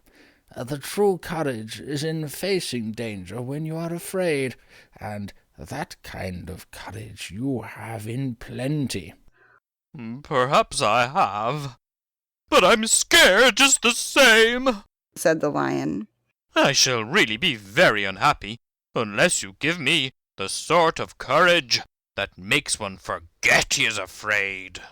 Very well, I will give you that sort of courage tomorrow, replied Oz. How about my heart? asked the Tin Woodman.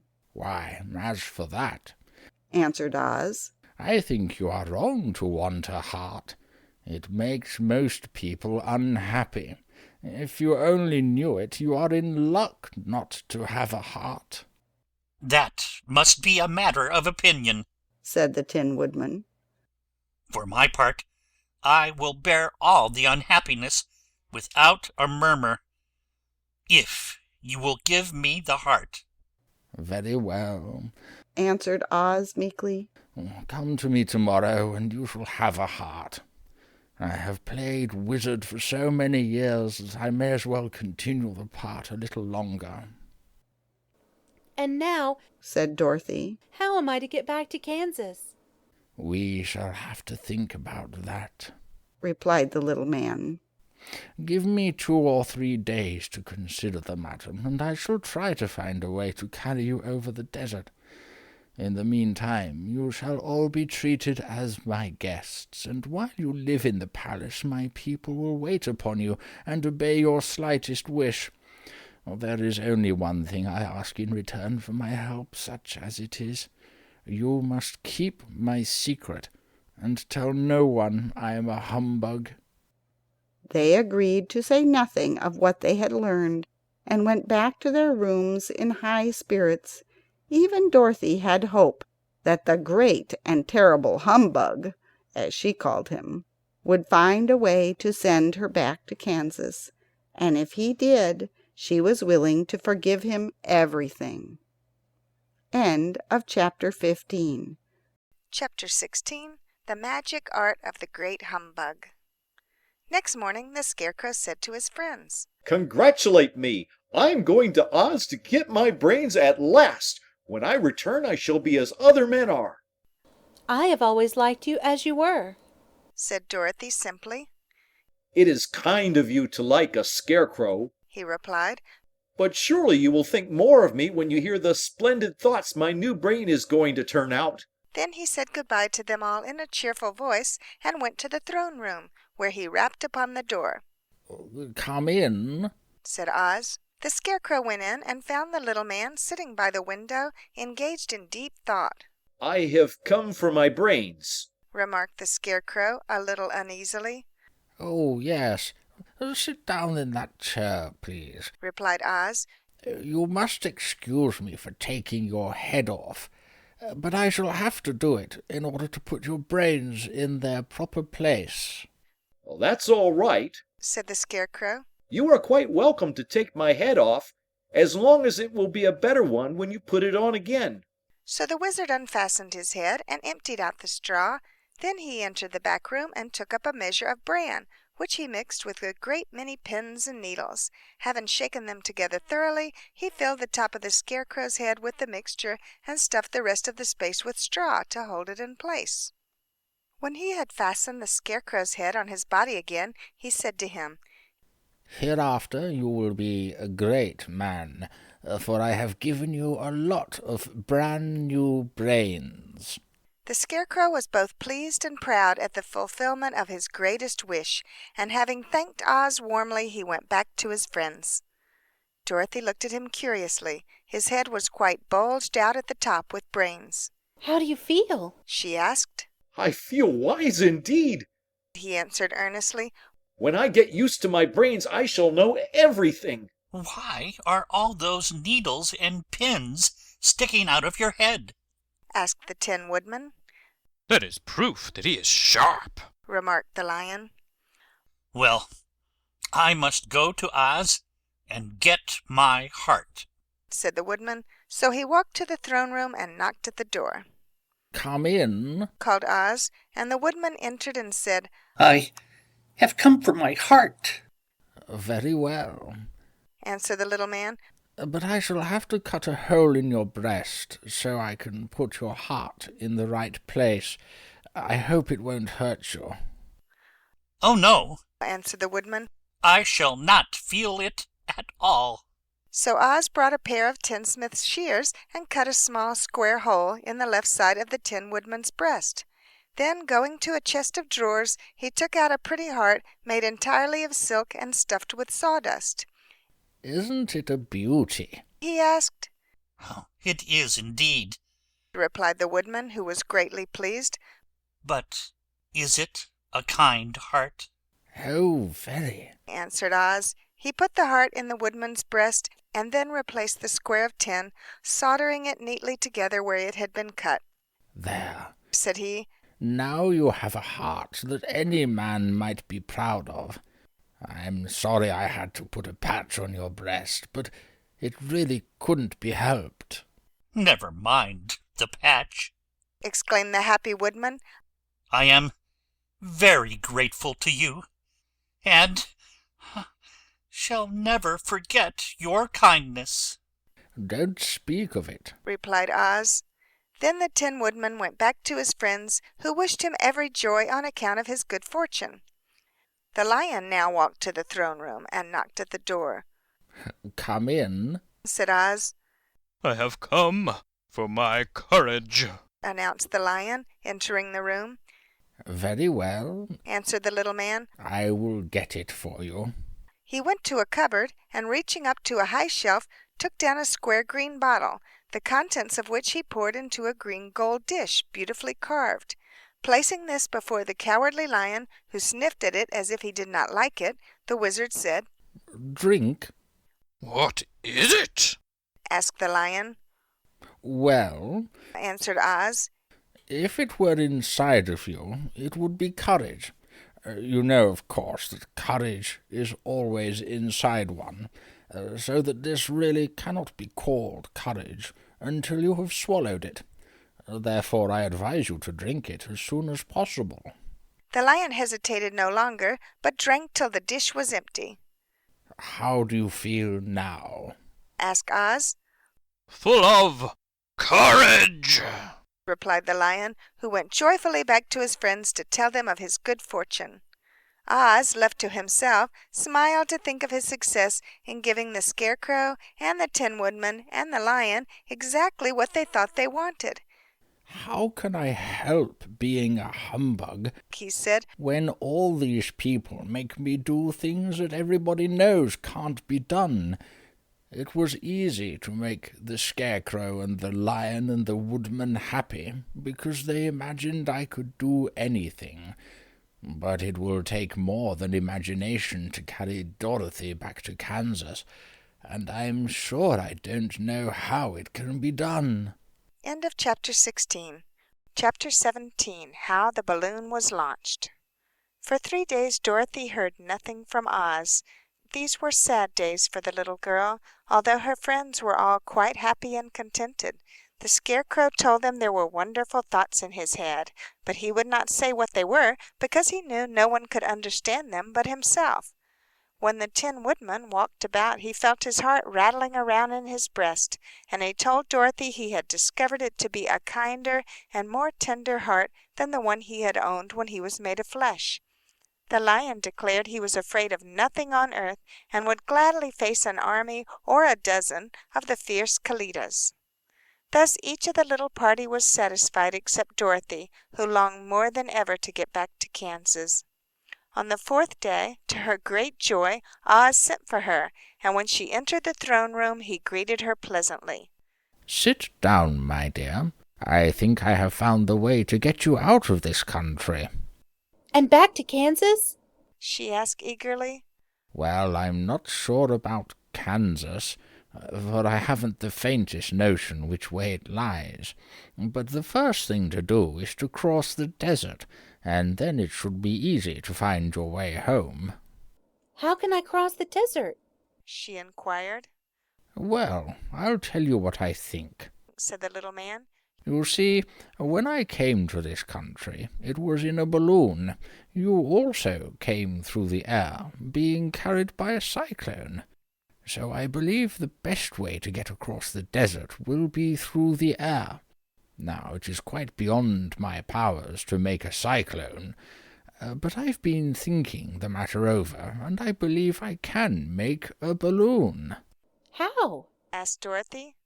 "A balloon," said Oz, "is made of silk, which is coated with glue to keep the gas in. I have plenty of silk in the palace, so it will be no trouble to make the balloon. But in all this country there is no gas to fill the balloon with to make it float." "If it won't float," remarked Dorothy, "it will be of no use to us." "True," answered Oz, "but there is another way to make it float, which is to fill it with hot air. Hot air isn't as good as gas, for if the hot air should get cold, the balloon would come down in the desert, and we should be lost." "We?" exclaimed the girl. "Are you going with me?" "Oh, yes, of course," replied Oz. "I'm tired of being such a humbug. If I could go out of this palace, my people would soon discover I'm not a wizard, and then they would be vexed with me for having deceived them. So I have to stay shut up in these rooms all day, and it gets tiresome. I'd much rather go back to Kansas with you and be in a circus again." "I shall be glad to have your company," said Dorothy. "Thank you," he answered. "Now, if you will help me sew the silk together, we will begin to work on our balloon." So Dorothy took a needle and thread, and as fast as Oz cut the strips of silk into proper shape, the girl sewed them neatly together. First there was a strip of light green silk, then a strip of dark green, and then a strip of emerald green, for Oz had a fancy to make the balloon in different shades of the color about them. It took 3 days to sew all the strips together, but when it was finished they had a big bag of green silk more than 20 feet long. Then Oz painted it on the inside with a coat of thin glue to make it airtight, after which he announced that the balloon was ready. "But we must have a basket to ride in," he said. So he sent the soldier with the green whiskers for a big clothes basket, which he fastened with many ropes to the bottom of the balloon. When it was all ready, Oz sent word to his people that he was going to make a visit to a great brother wizard who lived in the clouds. The news spread rapidly throughout the city, and everyone came to see the wonderful sight. Oz ordered the balloon carried out in front of the palace, and the people gazed upon it with much curiosity. The Tin Woodman had chopped a big pile of wood, and now he made a fire of it, and Oz held the bottom of the balloon over the fire so that the hot air that arose from it would be caught in the silken bag. Gradually the balloon swelled and rose into the air, and finally the basket just touched the ground. Then Oz got into the basket and said to the people in a loud voice, "I am now going away to make a visit. While I am gone, the Scarecrow will rule over you. I command you to obey him as you would me." The balloon was by this time tugging hard at the rope that held it to the ground, for the air within it was hot, and this made it so much lighter in weight than the air without that it pulled hard to rise into the sky. Come, Dorothy, cried the wizard. hurry up, or the balloon will fly away. I can't find Toto anywhere, replied Dorothy, who did not wish to leave her little dog behind. Toto had run into the crowd to bark at a kitten, and Dorothy at last found him. She picked him up and ran towards the balloon. She was within a few steps of it, and Oz was holding out his hands to help her into the basket, when crack went the ropes, and the balloon rose into the air without her. Come back, she screamed. I want to go too. I can't come back, my dear, called Oz from the basket. Goodbye. Goodbye, shouted everyone, and all eyes were turned upward to where the wizard was riding in the basket, rising every moment farther and farther into the sky. And that was the last any of them ever saw of Oz, the wonderful wizard, though he may have reached Omaha safely and be there now, for all we know. But the people remembered him lovingly and said to one another, Oz was always our friend.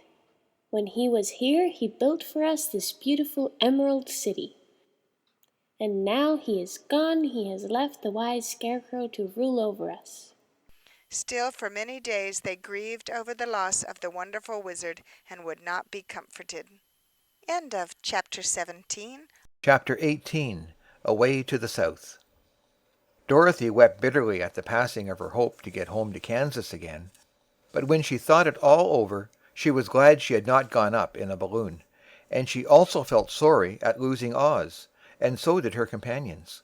The Tin Woodman came to her and said, Truly, I should be ungrateful if I failed to mourn for the man who gave me my lovely heart. I should like to cry a little because Oz is gone.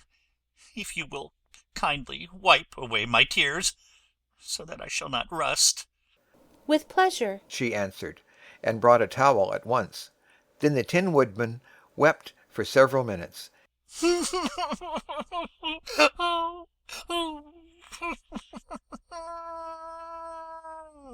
And she watched the tears carefully and wiped them away with the towel. When he had finished, he thanked her kindly and oiled himself thoroughly with his jeweled oil can to guard against mishap. The Scarecrow was now the ruler of Emerald City, and although he was not a wizard, the people were proud of him. For, they said, there is not another city in all the world that is ruled by a stuffed man. And, so far as they knew, they were quite right. The morning after the balloon had gone up with Oz, the four travelers met in the throne room and talked matters over. The Scarecrow sat in the big throne, and the others stood respectfully before him. We are not so unlucky, said the new ruler, for this palace and the Emerald City belong to us, and we can do just as we please. When I remember that a short time ago I was up on a pole in a farmer's cornfield, and that now I am the ruler of this beautiful city, I am quite satisfied with my lot. I also, said the Tin Woodman, am well pleased with my new heart, and really, that was the only thing I wished in all the world. For my part, I am content in knowing I am as brave as any beast that ever lived, if not braver, said the Lion modestly. If Dorothy would only be contented to live in the Emerald City, continued the Scarecrow, we might all be happy together. But I don't want to live here, cried Dorothy. I want to go to Kansas and live with Aunt Em and Uncle Henry. Well then, what can be done? Inquired the Woodman. The Scarecrow decided to think, and he thought so hard that the pins and needles began to stick out of his brains. Finally he said, Why not call the winged monkeys and ask them to carry you over the desert? I never thought of that, said Dorothy joyfully. It's just the thing. I'll go at once for the golden cap. When she brought it into the throne room, she spoke the magic words, and soon the band of winged monkeys flew in through the open window and stood beside her. This is the second time you have called us, said the Monkey King, bowing before the little girl. What do you wish? I want you to fly with me to Kansas, said Dorothy. But the Monkey King shook his head. That cannot be done, he said. We belong to this country alone, and cannot leave it. There has never been a winged monkey in Kansas yet, and I suppose there never will be, for they do not belong there. We shall be glad to serve you in any way in our power, but we cannot cross the desert. Goodbye. And with another bow, the Monkey King spread his wings and flew away through the window, followed by all his band.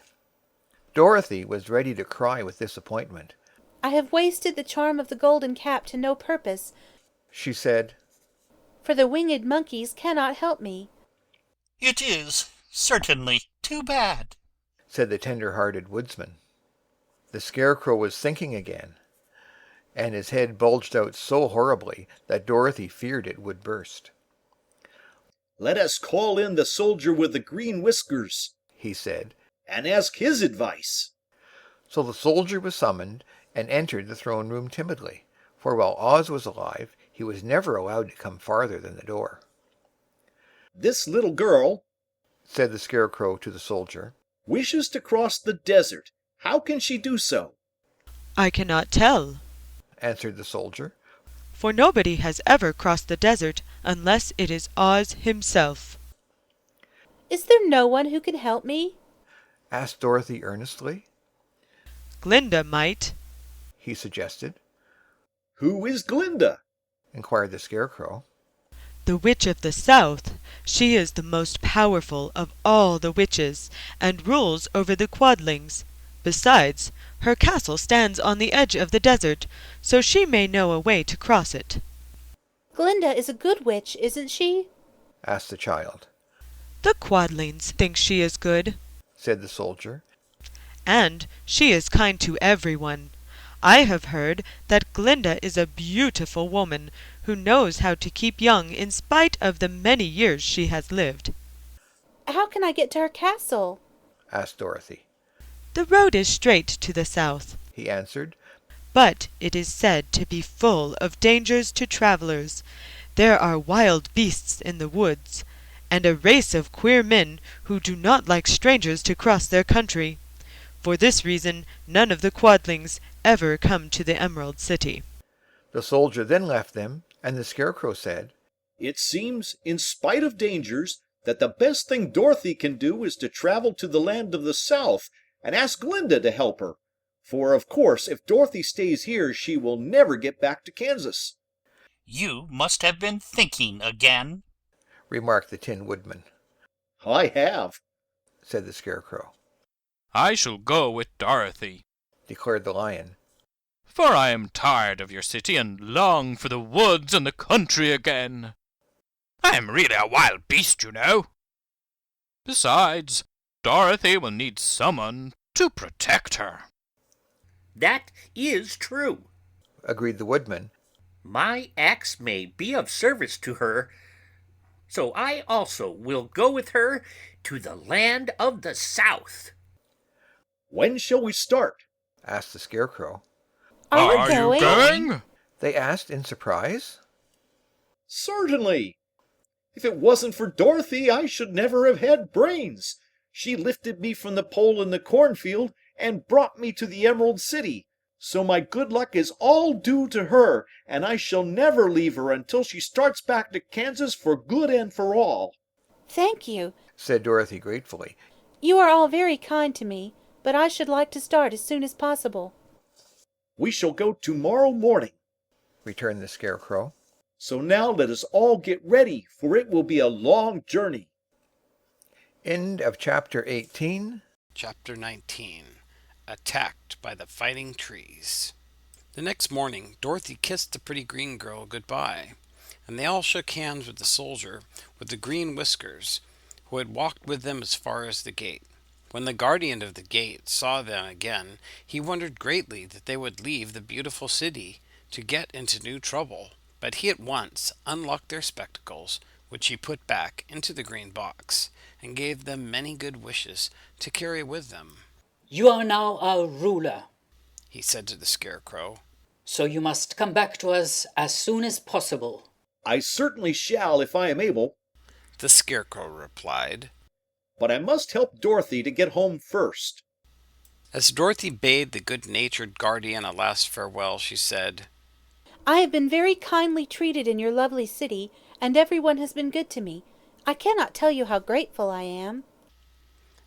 Don't try, my dear, he answered.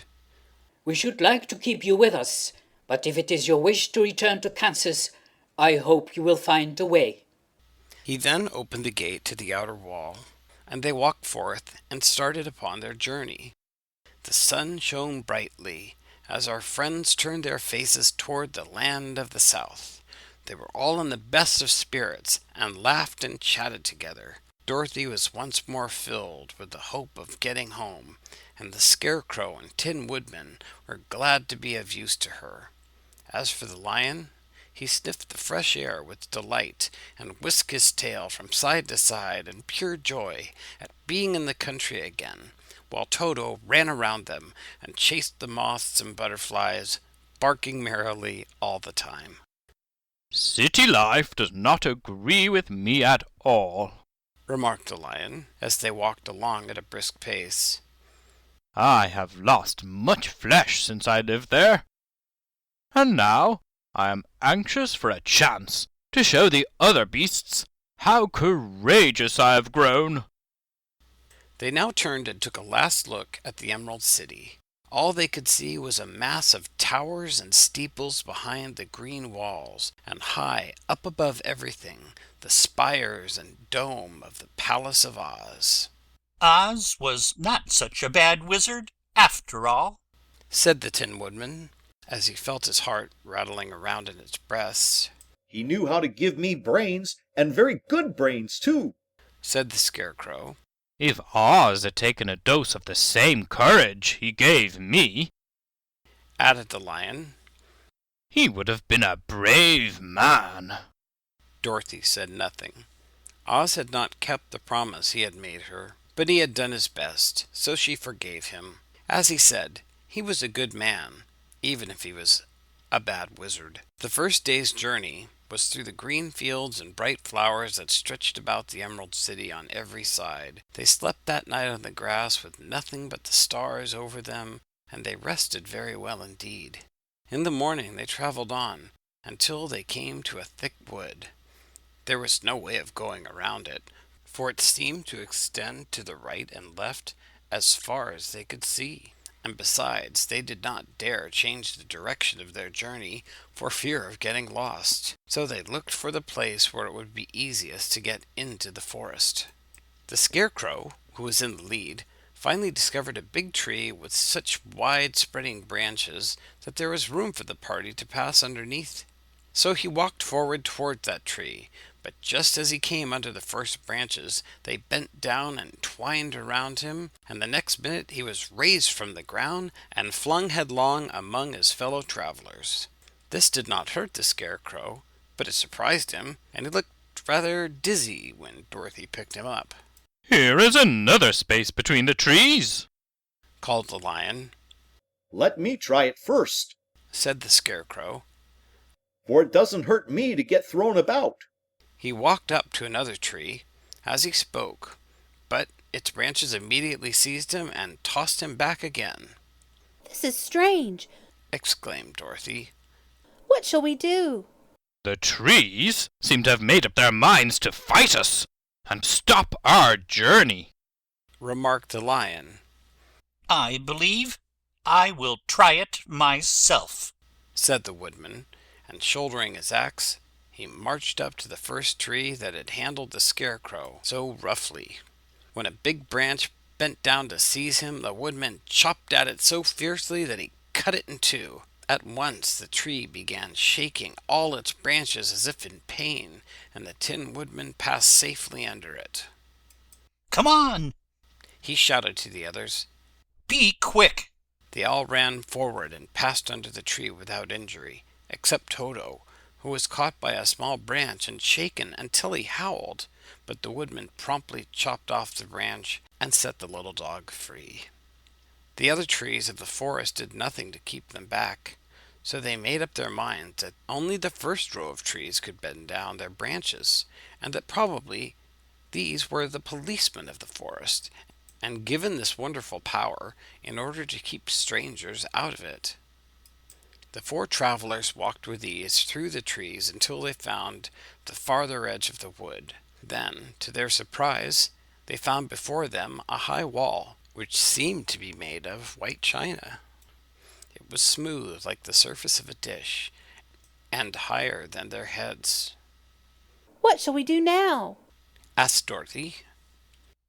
I will make a ladder, said the Tin Woodman. For we certainly must climb over the wall. End of chapter 19. Chapter 20. The Dainty China Country.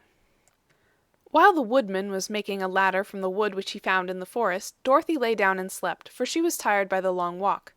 The Lion also curled himself up to sleep, and Toto lay beside him. The Scarecrow watched the Woodman while he worked, and said to him, I cannot think why this wall is here, nor what it is made of.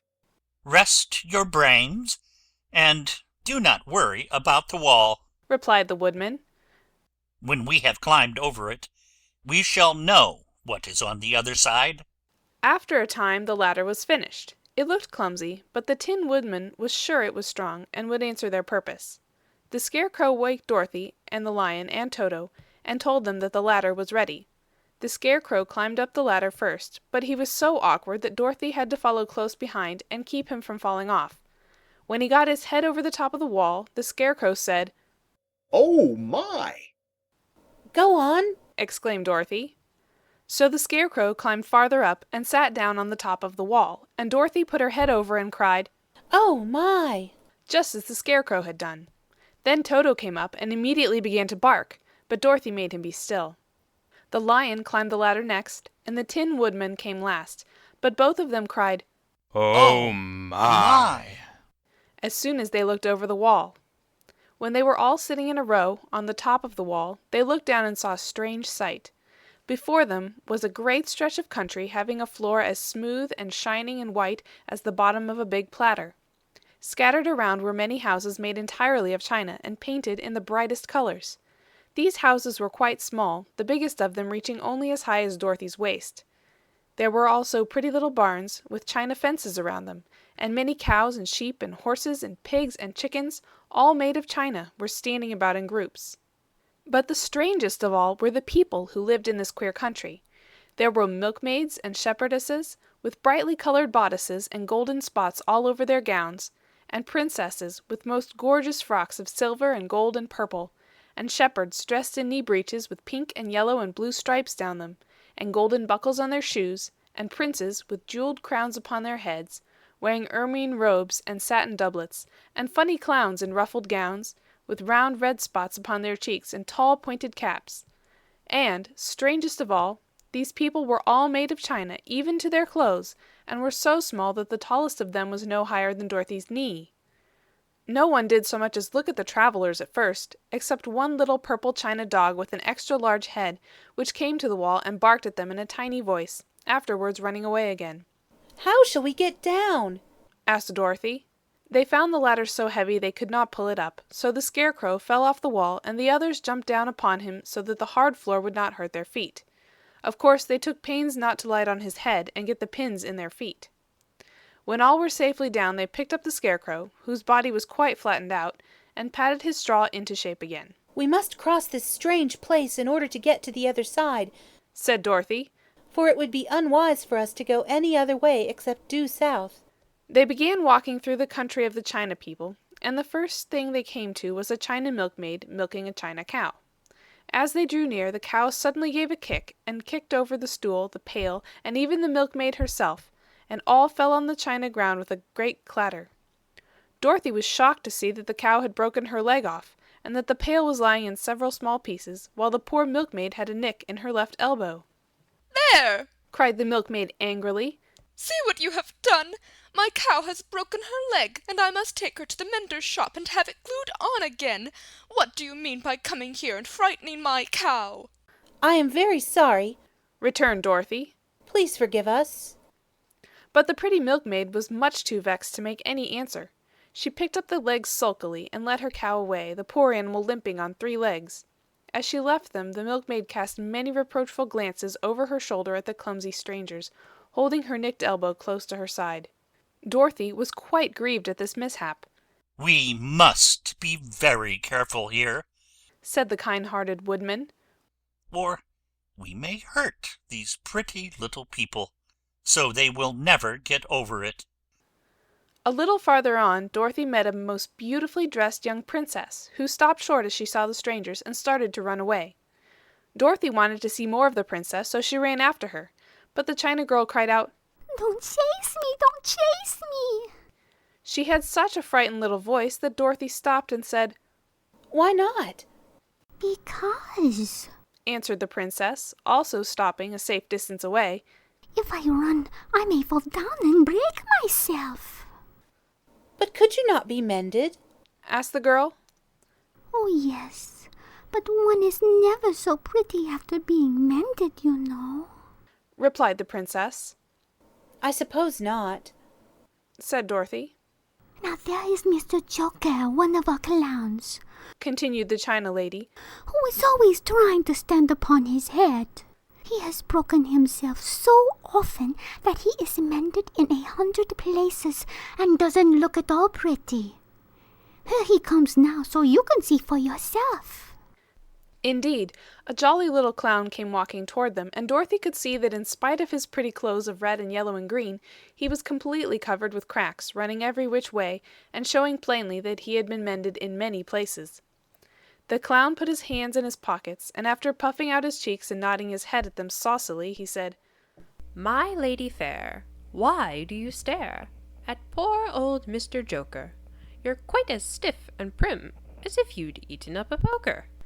"Be quiet, sir," said the princess. "Can't you see that these are strangers and should be treated with respect?" "Well, that's respect, I expect," declared the clown, and immediately stood upon his head. "Don't mind Mr. Joker," said the princess to Dorothy. "He is considerably cracked in his head, and that makes him foolish." "I don't mind him a bit," said Dorothy. "But you are so beautiful," she continued, "that I am sure I could love you dearly. Won't you let me carry you back to Kansas and stand you on Aunt Em's mantle? I could carry you in my basket." "That would make me very unhappy," answered the China princess. "You see, here in our country we live contentedly and can talk and move around as we please. But whenever any of us are taken away, our joints at once stiffen, and we can only stand straight and look pretty. Of course, that is all that is expected of us when we are on mantels and cabinets and drawing-room tables. But our lives are much pleasanter here in our own country." "I would not make you unhappy for all the world," exclaimed Dorothy. "So I'll just say goodbye." "Goodbye," replied the princess. They walked carefully through the China country. The little animals and all the people scampered out of their way, fearing the strangers would break them, and after an hour or so the travelers reached the other side of the country and came to another China wall.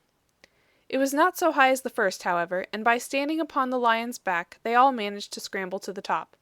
Then the lion gathered his legs under him and jumped on the wall, but just as he jumped he upset a china church with his tail and smashed it all to pieces. "That was too bad," said Dorothy. "But really, I think we were lucky in not doing those little people more harm than breaking a cow's leg and a church. They are all so brittle." "They are indeed," said the Scarecrow. "and I am thankful I am made of straw and cannot be easily damaged. There are worse things in the world than being a scarecrow." End of chapter 20. Chapter 21. After climbing down from the China wall, the travelers found themselves in a disagreeable country, full of bogs and marshes and covered with tall, rank grass. It was difficult to walk without falling into muddy holes, for the grass was so thick that it hid them from sight. However, by carefully picking their way, they got safely along until they reached solid ground. But here the country seemed wilder than ever, and after a long and tiresome walk through the underbrush, they entered another forest, where the trees were bigger and older than any they had ever seen. "This forest is perfectly delightful," declared the lion, looking about him with joy. "Never have I seen a more beautiful place." "It seems gloomy," said the Scarecrow. "Not a bit of it," answered the lion. "I should like to live here all my life. See how soft the dried leaves are under your feet, and how rich and green the moss is that clings to these old trees. Surely no wild beast could wish a pleasanter home." Perhaps there are wild beasts in the forest now, said Dorothy. "I suppose there are," returned the lion. "but I do not see any of them about." They walked through the forest until it became too dark to go any farther. Dorothy and Toto and the lion lay down to sleep, while the Woodman and the Scarecrow kept watch over them as usual. When morning came they started again. Before they had gone far they heard a low rumble, as of the growling of many wild animals. Toto whimpered a little, but none of the others was frightened, and they kept along the well-trodden path until they came to an opening in the wood, in which were gathered hundreds of beasts of every variety. There were tigers and elephants and bears and wolves and foxes and all the others in the natural history, and for a moment Dorothy was afraid. But the lion explained that the animals were holding a meeting, and he judged by their snarling and growling that they were in great trouble. As he spoke, several of the beasts caught sight of him, and at once the great assemblage hushed, as if by magic. The biggest of the tigers came up to the lion and bowed, saying, "Welcome, O King of Beasts. You have come in good time to fight our enemy and bring peace to all the animals in the forest once more." "What is your trouble?" asked the lion quietly. "We are all threatened," answered the tiger, "by a fierce enemy which has lately come into this forest. It is a most tremendous monster, like a great spider, with a body as big as an elephant, and legs as long as a tree trunk. It has 8 of these long legs, and as the monster crawls through the forest he seizes an animal with a leg, and drags it into his mouth, where he eats it as a spider does a fly. Not one of us is safe while this fierce creature is alive, and we had called a meeting to decide how to take care of ourselves when you came among us." "Are there any other lions in this forest?" he asked. "No, there were some, but the monster has eaten them all. And besides, there were none of them nearly so large and brave as you." "If I put an end to your enemy, will you bow down to me and obey me as king of the forest?" inquired the lion. "We will do that gladly," returned the tiger, and all the other beasts roared with a mighty roar. "We will!" "Where is this great spider of yours now?" asked the lion. "Yonder, among the oak trees," said the tiger, pointing with his forefoot. "Take good care of these friends of mine," said the lion, "and I will go at once to fight the monster." He bade his comrades good-bye and marched proudly away to do battle with the enemy. The great spider was lying asleep when the lion found him, and it looked so ugly that its foe turned up his nose in disgust. Its legs were quite as long as the tiger had said, and its body covered with coarse black hair.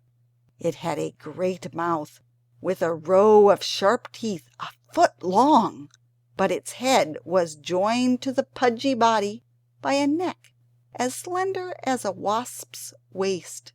This gave the lion a hint of the best way to attack the creature, and as he knew it was easier to fight it asleep than awake, he gave a great spring and landed directly upon the monster's back.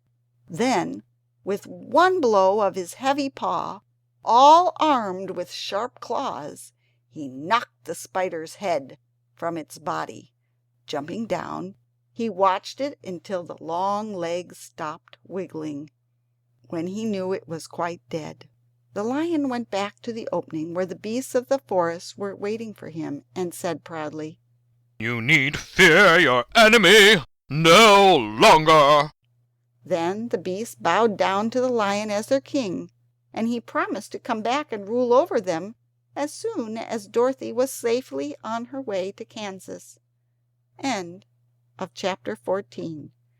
Chapter 22. The Country of the Quadlings. The four travelers passed through the rest of the forest in safety, and when they came out from its gloom saw before them a steep hill, covered from top to bottom with great pieces of rock. That will be a hard climb, said the Scarecrow, but we must get over the hill nevertheless. So he led the way, and the others followed. They had nearly reached the first rock when they heard a rough voice cry out, Keep back! Who are you? asked the Scarecrow. Then a head showed itself over the rock, and the same voice said, This hill belongs to us. We don't want anyone to cross it. But we must cross it, said the Scarecrow. We're going to the country of the Quadlings. But you shall not, replied the voice, and there stepped from behind the rock the strangest man the travelers had ever seen. He was quite short and stout, and had a big head, which was flat at the top, and supported by a thick neck full of wrinkles. But he had no arms at all, and seeing this, the Scarecrow did not fear that so helpless a creature could prevent them from climbing the hill. So he said, I'm sorry not to do as you wish, but we must pass over your hill whether you like it or not. And he walked boldly forward. As quick as lightning the man's head shot forward, and his neck stretched out until the top of the head, where it was flat, struck the Scarecrow in the middle and sent him tumbling over and over down the hill. Almost as quickly as it came, the head went back to the body, and the man laughed harshly as he said, Isn't it as you think? A chorus of boisterous laughter came from the other rocks, and Dorothy saw hundreds of the armless hammerheads upon the hillside, one behind every rock. The lion became quite angry at the laughter caused by the Scarecrow's mishap, and giving a loud roar that echoed like thunder, he dashed up the hill. Again, a head shot swiftly out, and the great lion went rolling down the hill as if he had been struck by a cannonball. Dorothy ran down and helped the Scarecrow to his feet, and the lion came up to her, feeling rather bruised and sore, and said, It is useless to fight people with shooting heads. No one can withstand them. What can we do then? she asked. Call the winged monkeys, suggested the Tin Woodman. You have still the right to command them once more. Very well, she answered, and putting on the golden cap, she uttered the magic words. The monkeys were as prompt as ever, and in a few moments the entire band stood before her. What are your commands? Inquired the king of the monkeys, bowing low. Carry us over the hill to the country of the Quadlings, answered the girl. It shall be done, said the king. And at once the winged monkeys caught the four travelers and Toto up in their arms and flew away with them. As they passed over the hill, the hammerheads yelled with vexation and shot their heads high in the air, but they could not reach the winged monkeys, which carried Dorothy and her comrades safely over the hill and set them down in the beautiful country of the Quadlings. This is the last time you can summon us, said the leader to Dorothy. So goodbye, and good luck to you. Goodbye, and thank you very much, returned the girl, and the monkeys rose into the air and were out of sight in a twinkling. The country of the Quadlings seemed rich and happy. There was field upon field of ripening grain, with well-paved roads running between, and pretty rippling brooks with strong bridges across them. The fences and houses and bridges were all painted bright red, just as they had been painted yellow in the country of the Winkies, and blue in the country of the Munchkins. The The Quadlings themselves, who were short and fat and looked chubby and good-natured, were dressed all in red, which showed bright against the green grass and the yellowing grain. The monkeys had set them down near a farmhouse, and the 4 travelers walked up to it and knocked at the door. It was opened by the farmer's wife, and when Dorothy asked for something to eat, the woman gave them all a good dinner, with 3 kinds of cake, and 4 kinds of cookies, and a bowl of milk for Toto. How far is it to the castle of Glinda? Asked the child. It is not a great way, Answered the farmer's wife. Take the road to the south, and you will soon reach it. Thanking the good woman, they started afresh and walked by the fields and across the pretty bridges until they saw before them a very beautiful castle. Before the gates were 3 young girls, dressed in handsome red uniforms trimmed with gold braid. And as Dorothy approached, one of them said to her, "Why have you come to the side country?" To see the good witch who rules here. She answered. Will you take me to her? "Let me have your name, and I will ask Glinda if she will receive you." They told who they were, and the girl soldier went into the castle. After a few moments, she came back to say that Dorothy and the others were to be admitted at once. End of Chapter 22. Chapter 23. Glinda the Good Witch grants Dorothy's wish.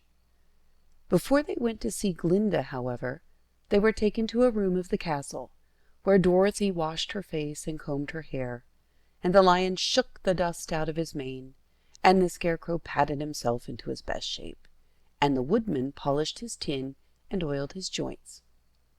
When they were all quite presentable, they followed the soldier girl into a big room, where the witch Glinda sat upon a throne of rubies. She was both beautiful and young to their eyes. Her hair was a rich red in color, and fell in flowing ringlets over her shoulders. Her dress was pure white, but her eyes were blue, and they looked kindly upon the little girl. "What can I do for you, my child?" she asked.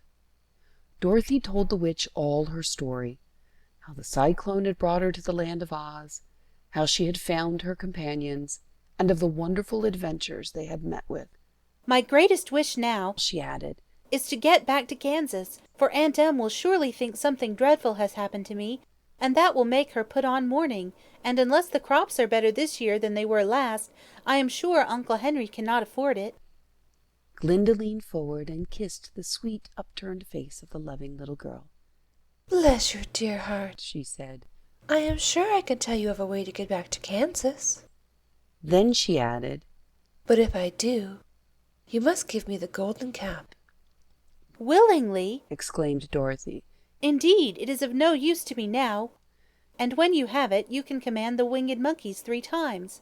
"And I think I shall need their service just those 3 times," answered Glinda, smiling. Dorothy then gave her the golden cap, and the witch said to the Scarecrow, "What will you do when Dorothy has left us?" I will return to the Emerald City, he replied, for Oz has made me its ruler and the people like me. The only thing that worries me is how to cross the Hill of the Hammerheads. "By means of the golden cap, I shall command the winged monkeys to carry you to the gates of the Emerald City," said Glinda, "for it would be a shame to deprive the people of so wonderful a ruler." Am I really wonderful? asked the Scarecrow. "You are unusual," replied Glinda. Turning to the Tin Woodman, she asked, "What will become of you when Dorothy leaves this country?" He leaned on his axe and thought a moment. Then he said, "The Winkies were very kind to me, and wanted me to rule over them after the Wicked Witch died. I am fond of the Winkies, and if I could get back again to the country of the West, I should like nothing better than to rule over them forever." "My second command to the winged monkeys," said Glinda, "will be that they carry you safely to the land of the Winkies. Your brain may not be so large to look at as those of the Scarecrow, but you are really brighter than he is, when you are well polished, and I am sure you will rule the Winkies wisely and well. Then the witch looked at the big, shaggy lion and asked, When Dorothy has returned to her own home, what will become of you? Over the hill of the Hammerheads lies a grand old forest, and all the beasts that live there have made me their king. If I could only get back to this forest, I would pass my life very happily there. My third command to the winged monkeys, said Glinda, shall be to carry you to your forest. Then, having used up the powers of the golden cap, I shall give it to the king of the monkeys, that he and his band may thereafter be free for evermore. The Scarecrow and the Tin Woodman and the lion now thanked the good witch earnestly for her kindness, and Dorothy exclaimed, You are certainly as good as you are beautiful, but you have not yet told me how to get back to Kansas. Your silver shoes will carry you over the desert, replied Glinda. If you had known their power, you could have gone back to your Aunt Em the very first day you came to this country. But then I should not have had my wonderful brains, cried the Scarecrow. I might have passed my whole life in the farmer's cornfield. And I should not have had my lovely heart, said the Tin Woodman. I might have stood and rusted in the forest till the end of the world. And I should have lived a coward forever, declared the lion. And no beast in all the forest would have had a good word to say to me. This is all true, said Dorothy, and I am glad I was of use to these good friends.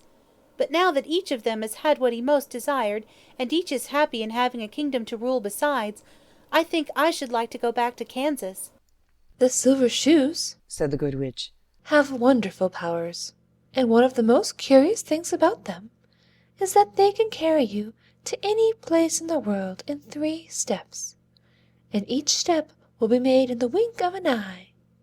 All you have to do is to knock the heels together 3 times, and command the shoes to carry you wherever you wish to go. If that is so, said the child joyfully, I will ask them to carry me back to Kansas at once. She threw her arms around the lion's neck and kissed him, patting his big head tenderly. Then she kissed the Tin Woodman, who was weeping in a way most dangerous to his joints. But she hugged the soft, stuffed body of the Scarecrow in her arms, instead of kissing his painted face, and found she was crying herself at the sorrowful parting from her loving comrades. Glinda the Good stepped down from her ruby throne to give the little girl a goodbye kiss, and Dorothy thanked her for all the kindness she had shown to her friends and herself. Dorothy now took Toto up solemnly in her arms, and having said one last goodbye, she clapped the heels of her shoes together 3 times, saying, Take me home to Aunt Em. Instantly she was whirling through the air, so swiftly that all she could see or feel was the wind whistling past her ears. The silver shoes took but 3 steps, and then she stopped so suddenly that she rolled over upon the grass several times before she knew where she was. At length, however, she sat up and looked about her. Good gracious! She cried. For she was sitting on the broad Kansas prairie, and just before her was the new farmhouse Uncle Henry built after the cyclone had carried away the old one. Uncle Henry was milking the cows in the barnyard, and Toto had jumped out of her arms and was running toward the barn, barking furiously. Dorothy stood up and found she was in her stocking feet, for the silver shoes had fallen off in her flight through the air and were lost forever in the desert. End of chapter 23. Chapter 24. Home again. Aunt Em had just come out of the house to water the cabbages when she looked up and saw Dorothy running toward her. My darling child, she cried, folding the little girl in her arms and covering her face with kisses. Where in the world did you come from? From the land of Oz, said Dorothy gravely. And here is Toto, too. And oh, Aunt Em, I'm so glad to be at home again. End of chapter 24.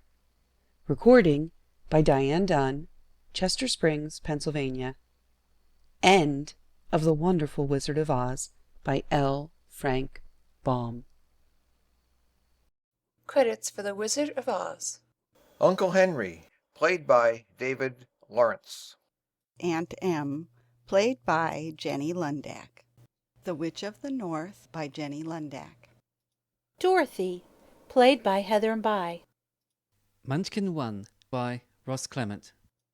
Munchkin 2, played by David Lawrence. Munchkin 3, played by Chris Jones. Buck the Munchkin, played by Chris 123. The Scarecrow, played by Mark Smith. The Tin Woodman, read by DSayers.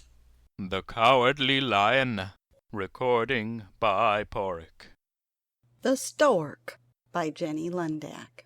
Several Mice, played by Brianna Simmons. Big Mouse, played by Brianna Simmons, Carson City, Nevada. The Queen of the Field Mice, played by Hayflake. Woman, read by Anna Roberts. Man, read by Jeremiah Britt. The Guardian of the Gates, recording by Ernst Patinama, Amsterdam, the Netherlands. Soldier, recording by Brianna Simmons. Green Girl, recording by Neve.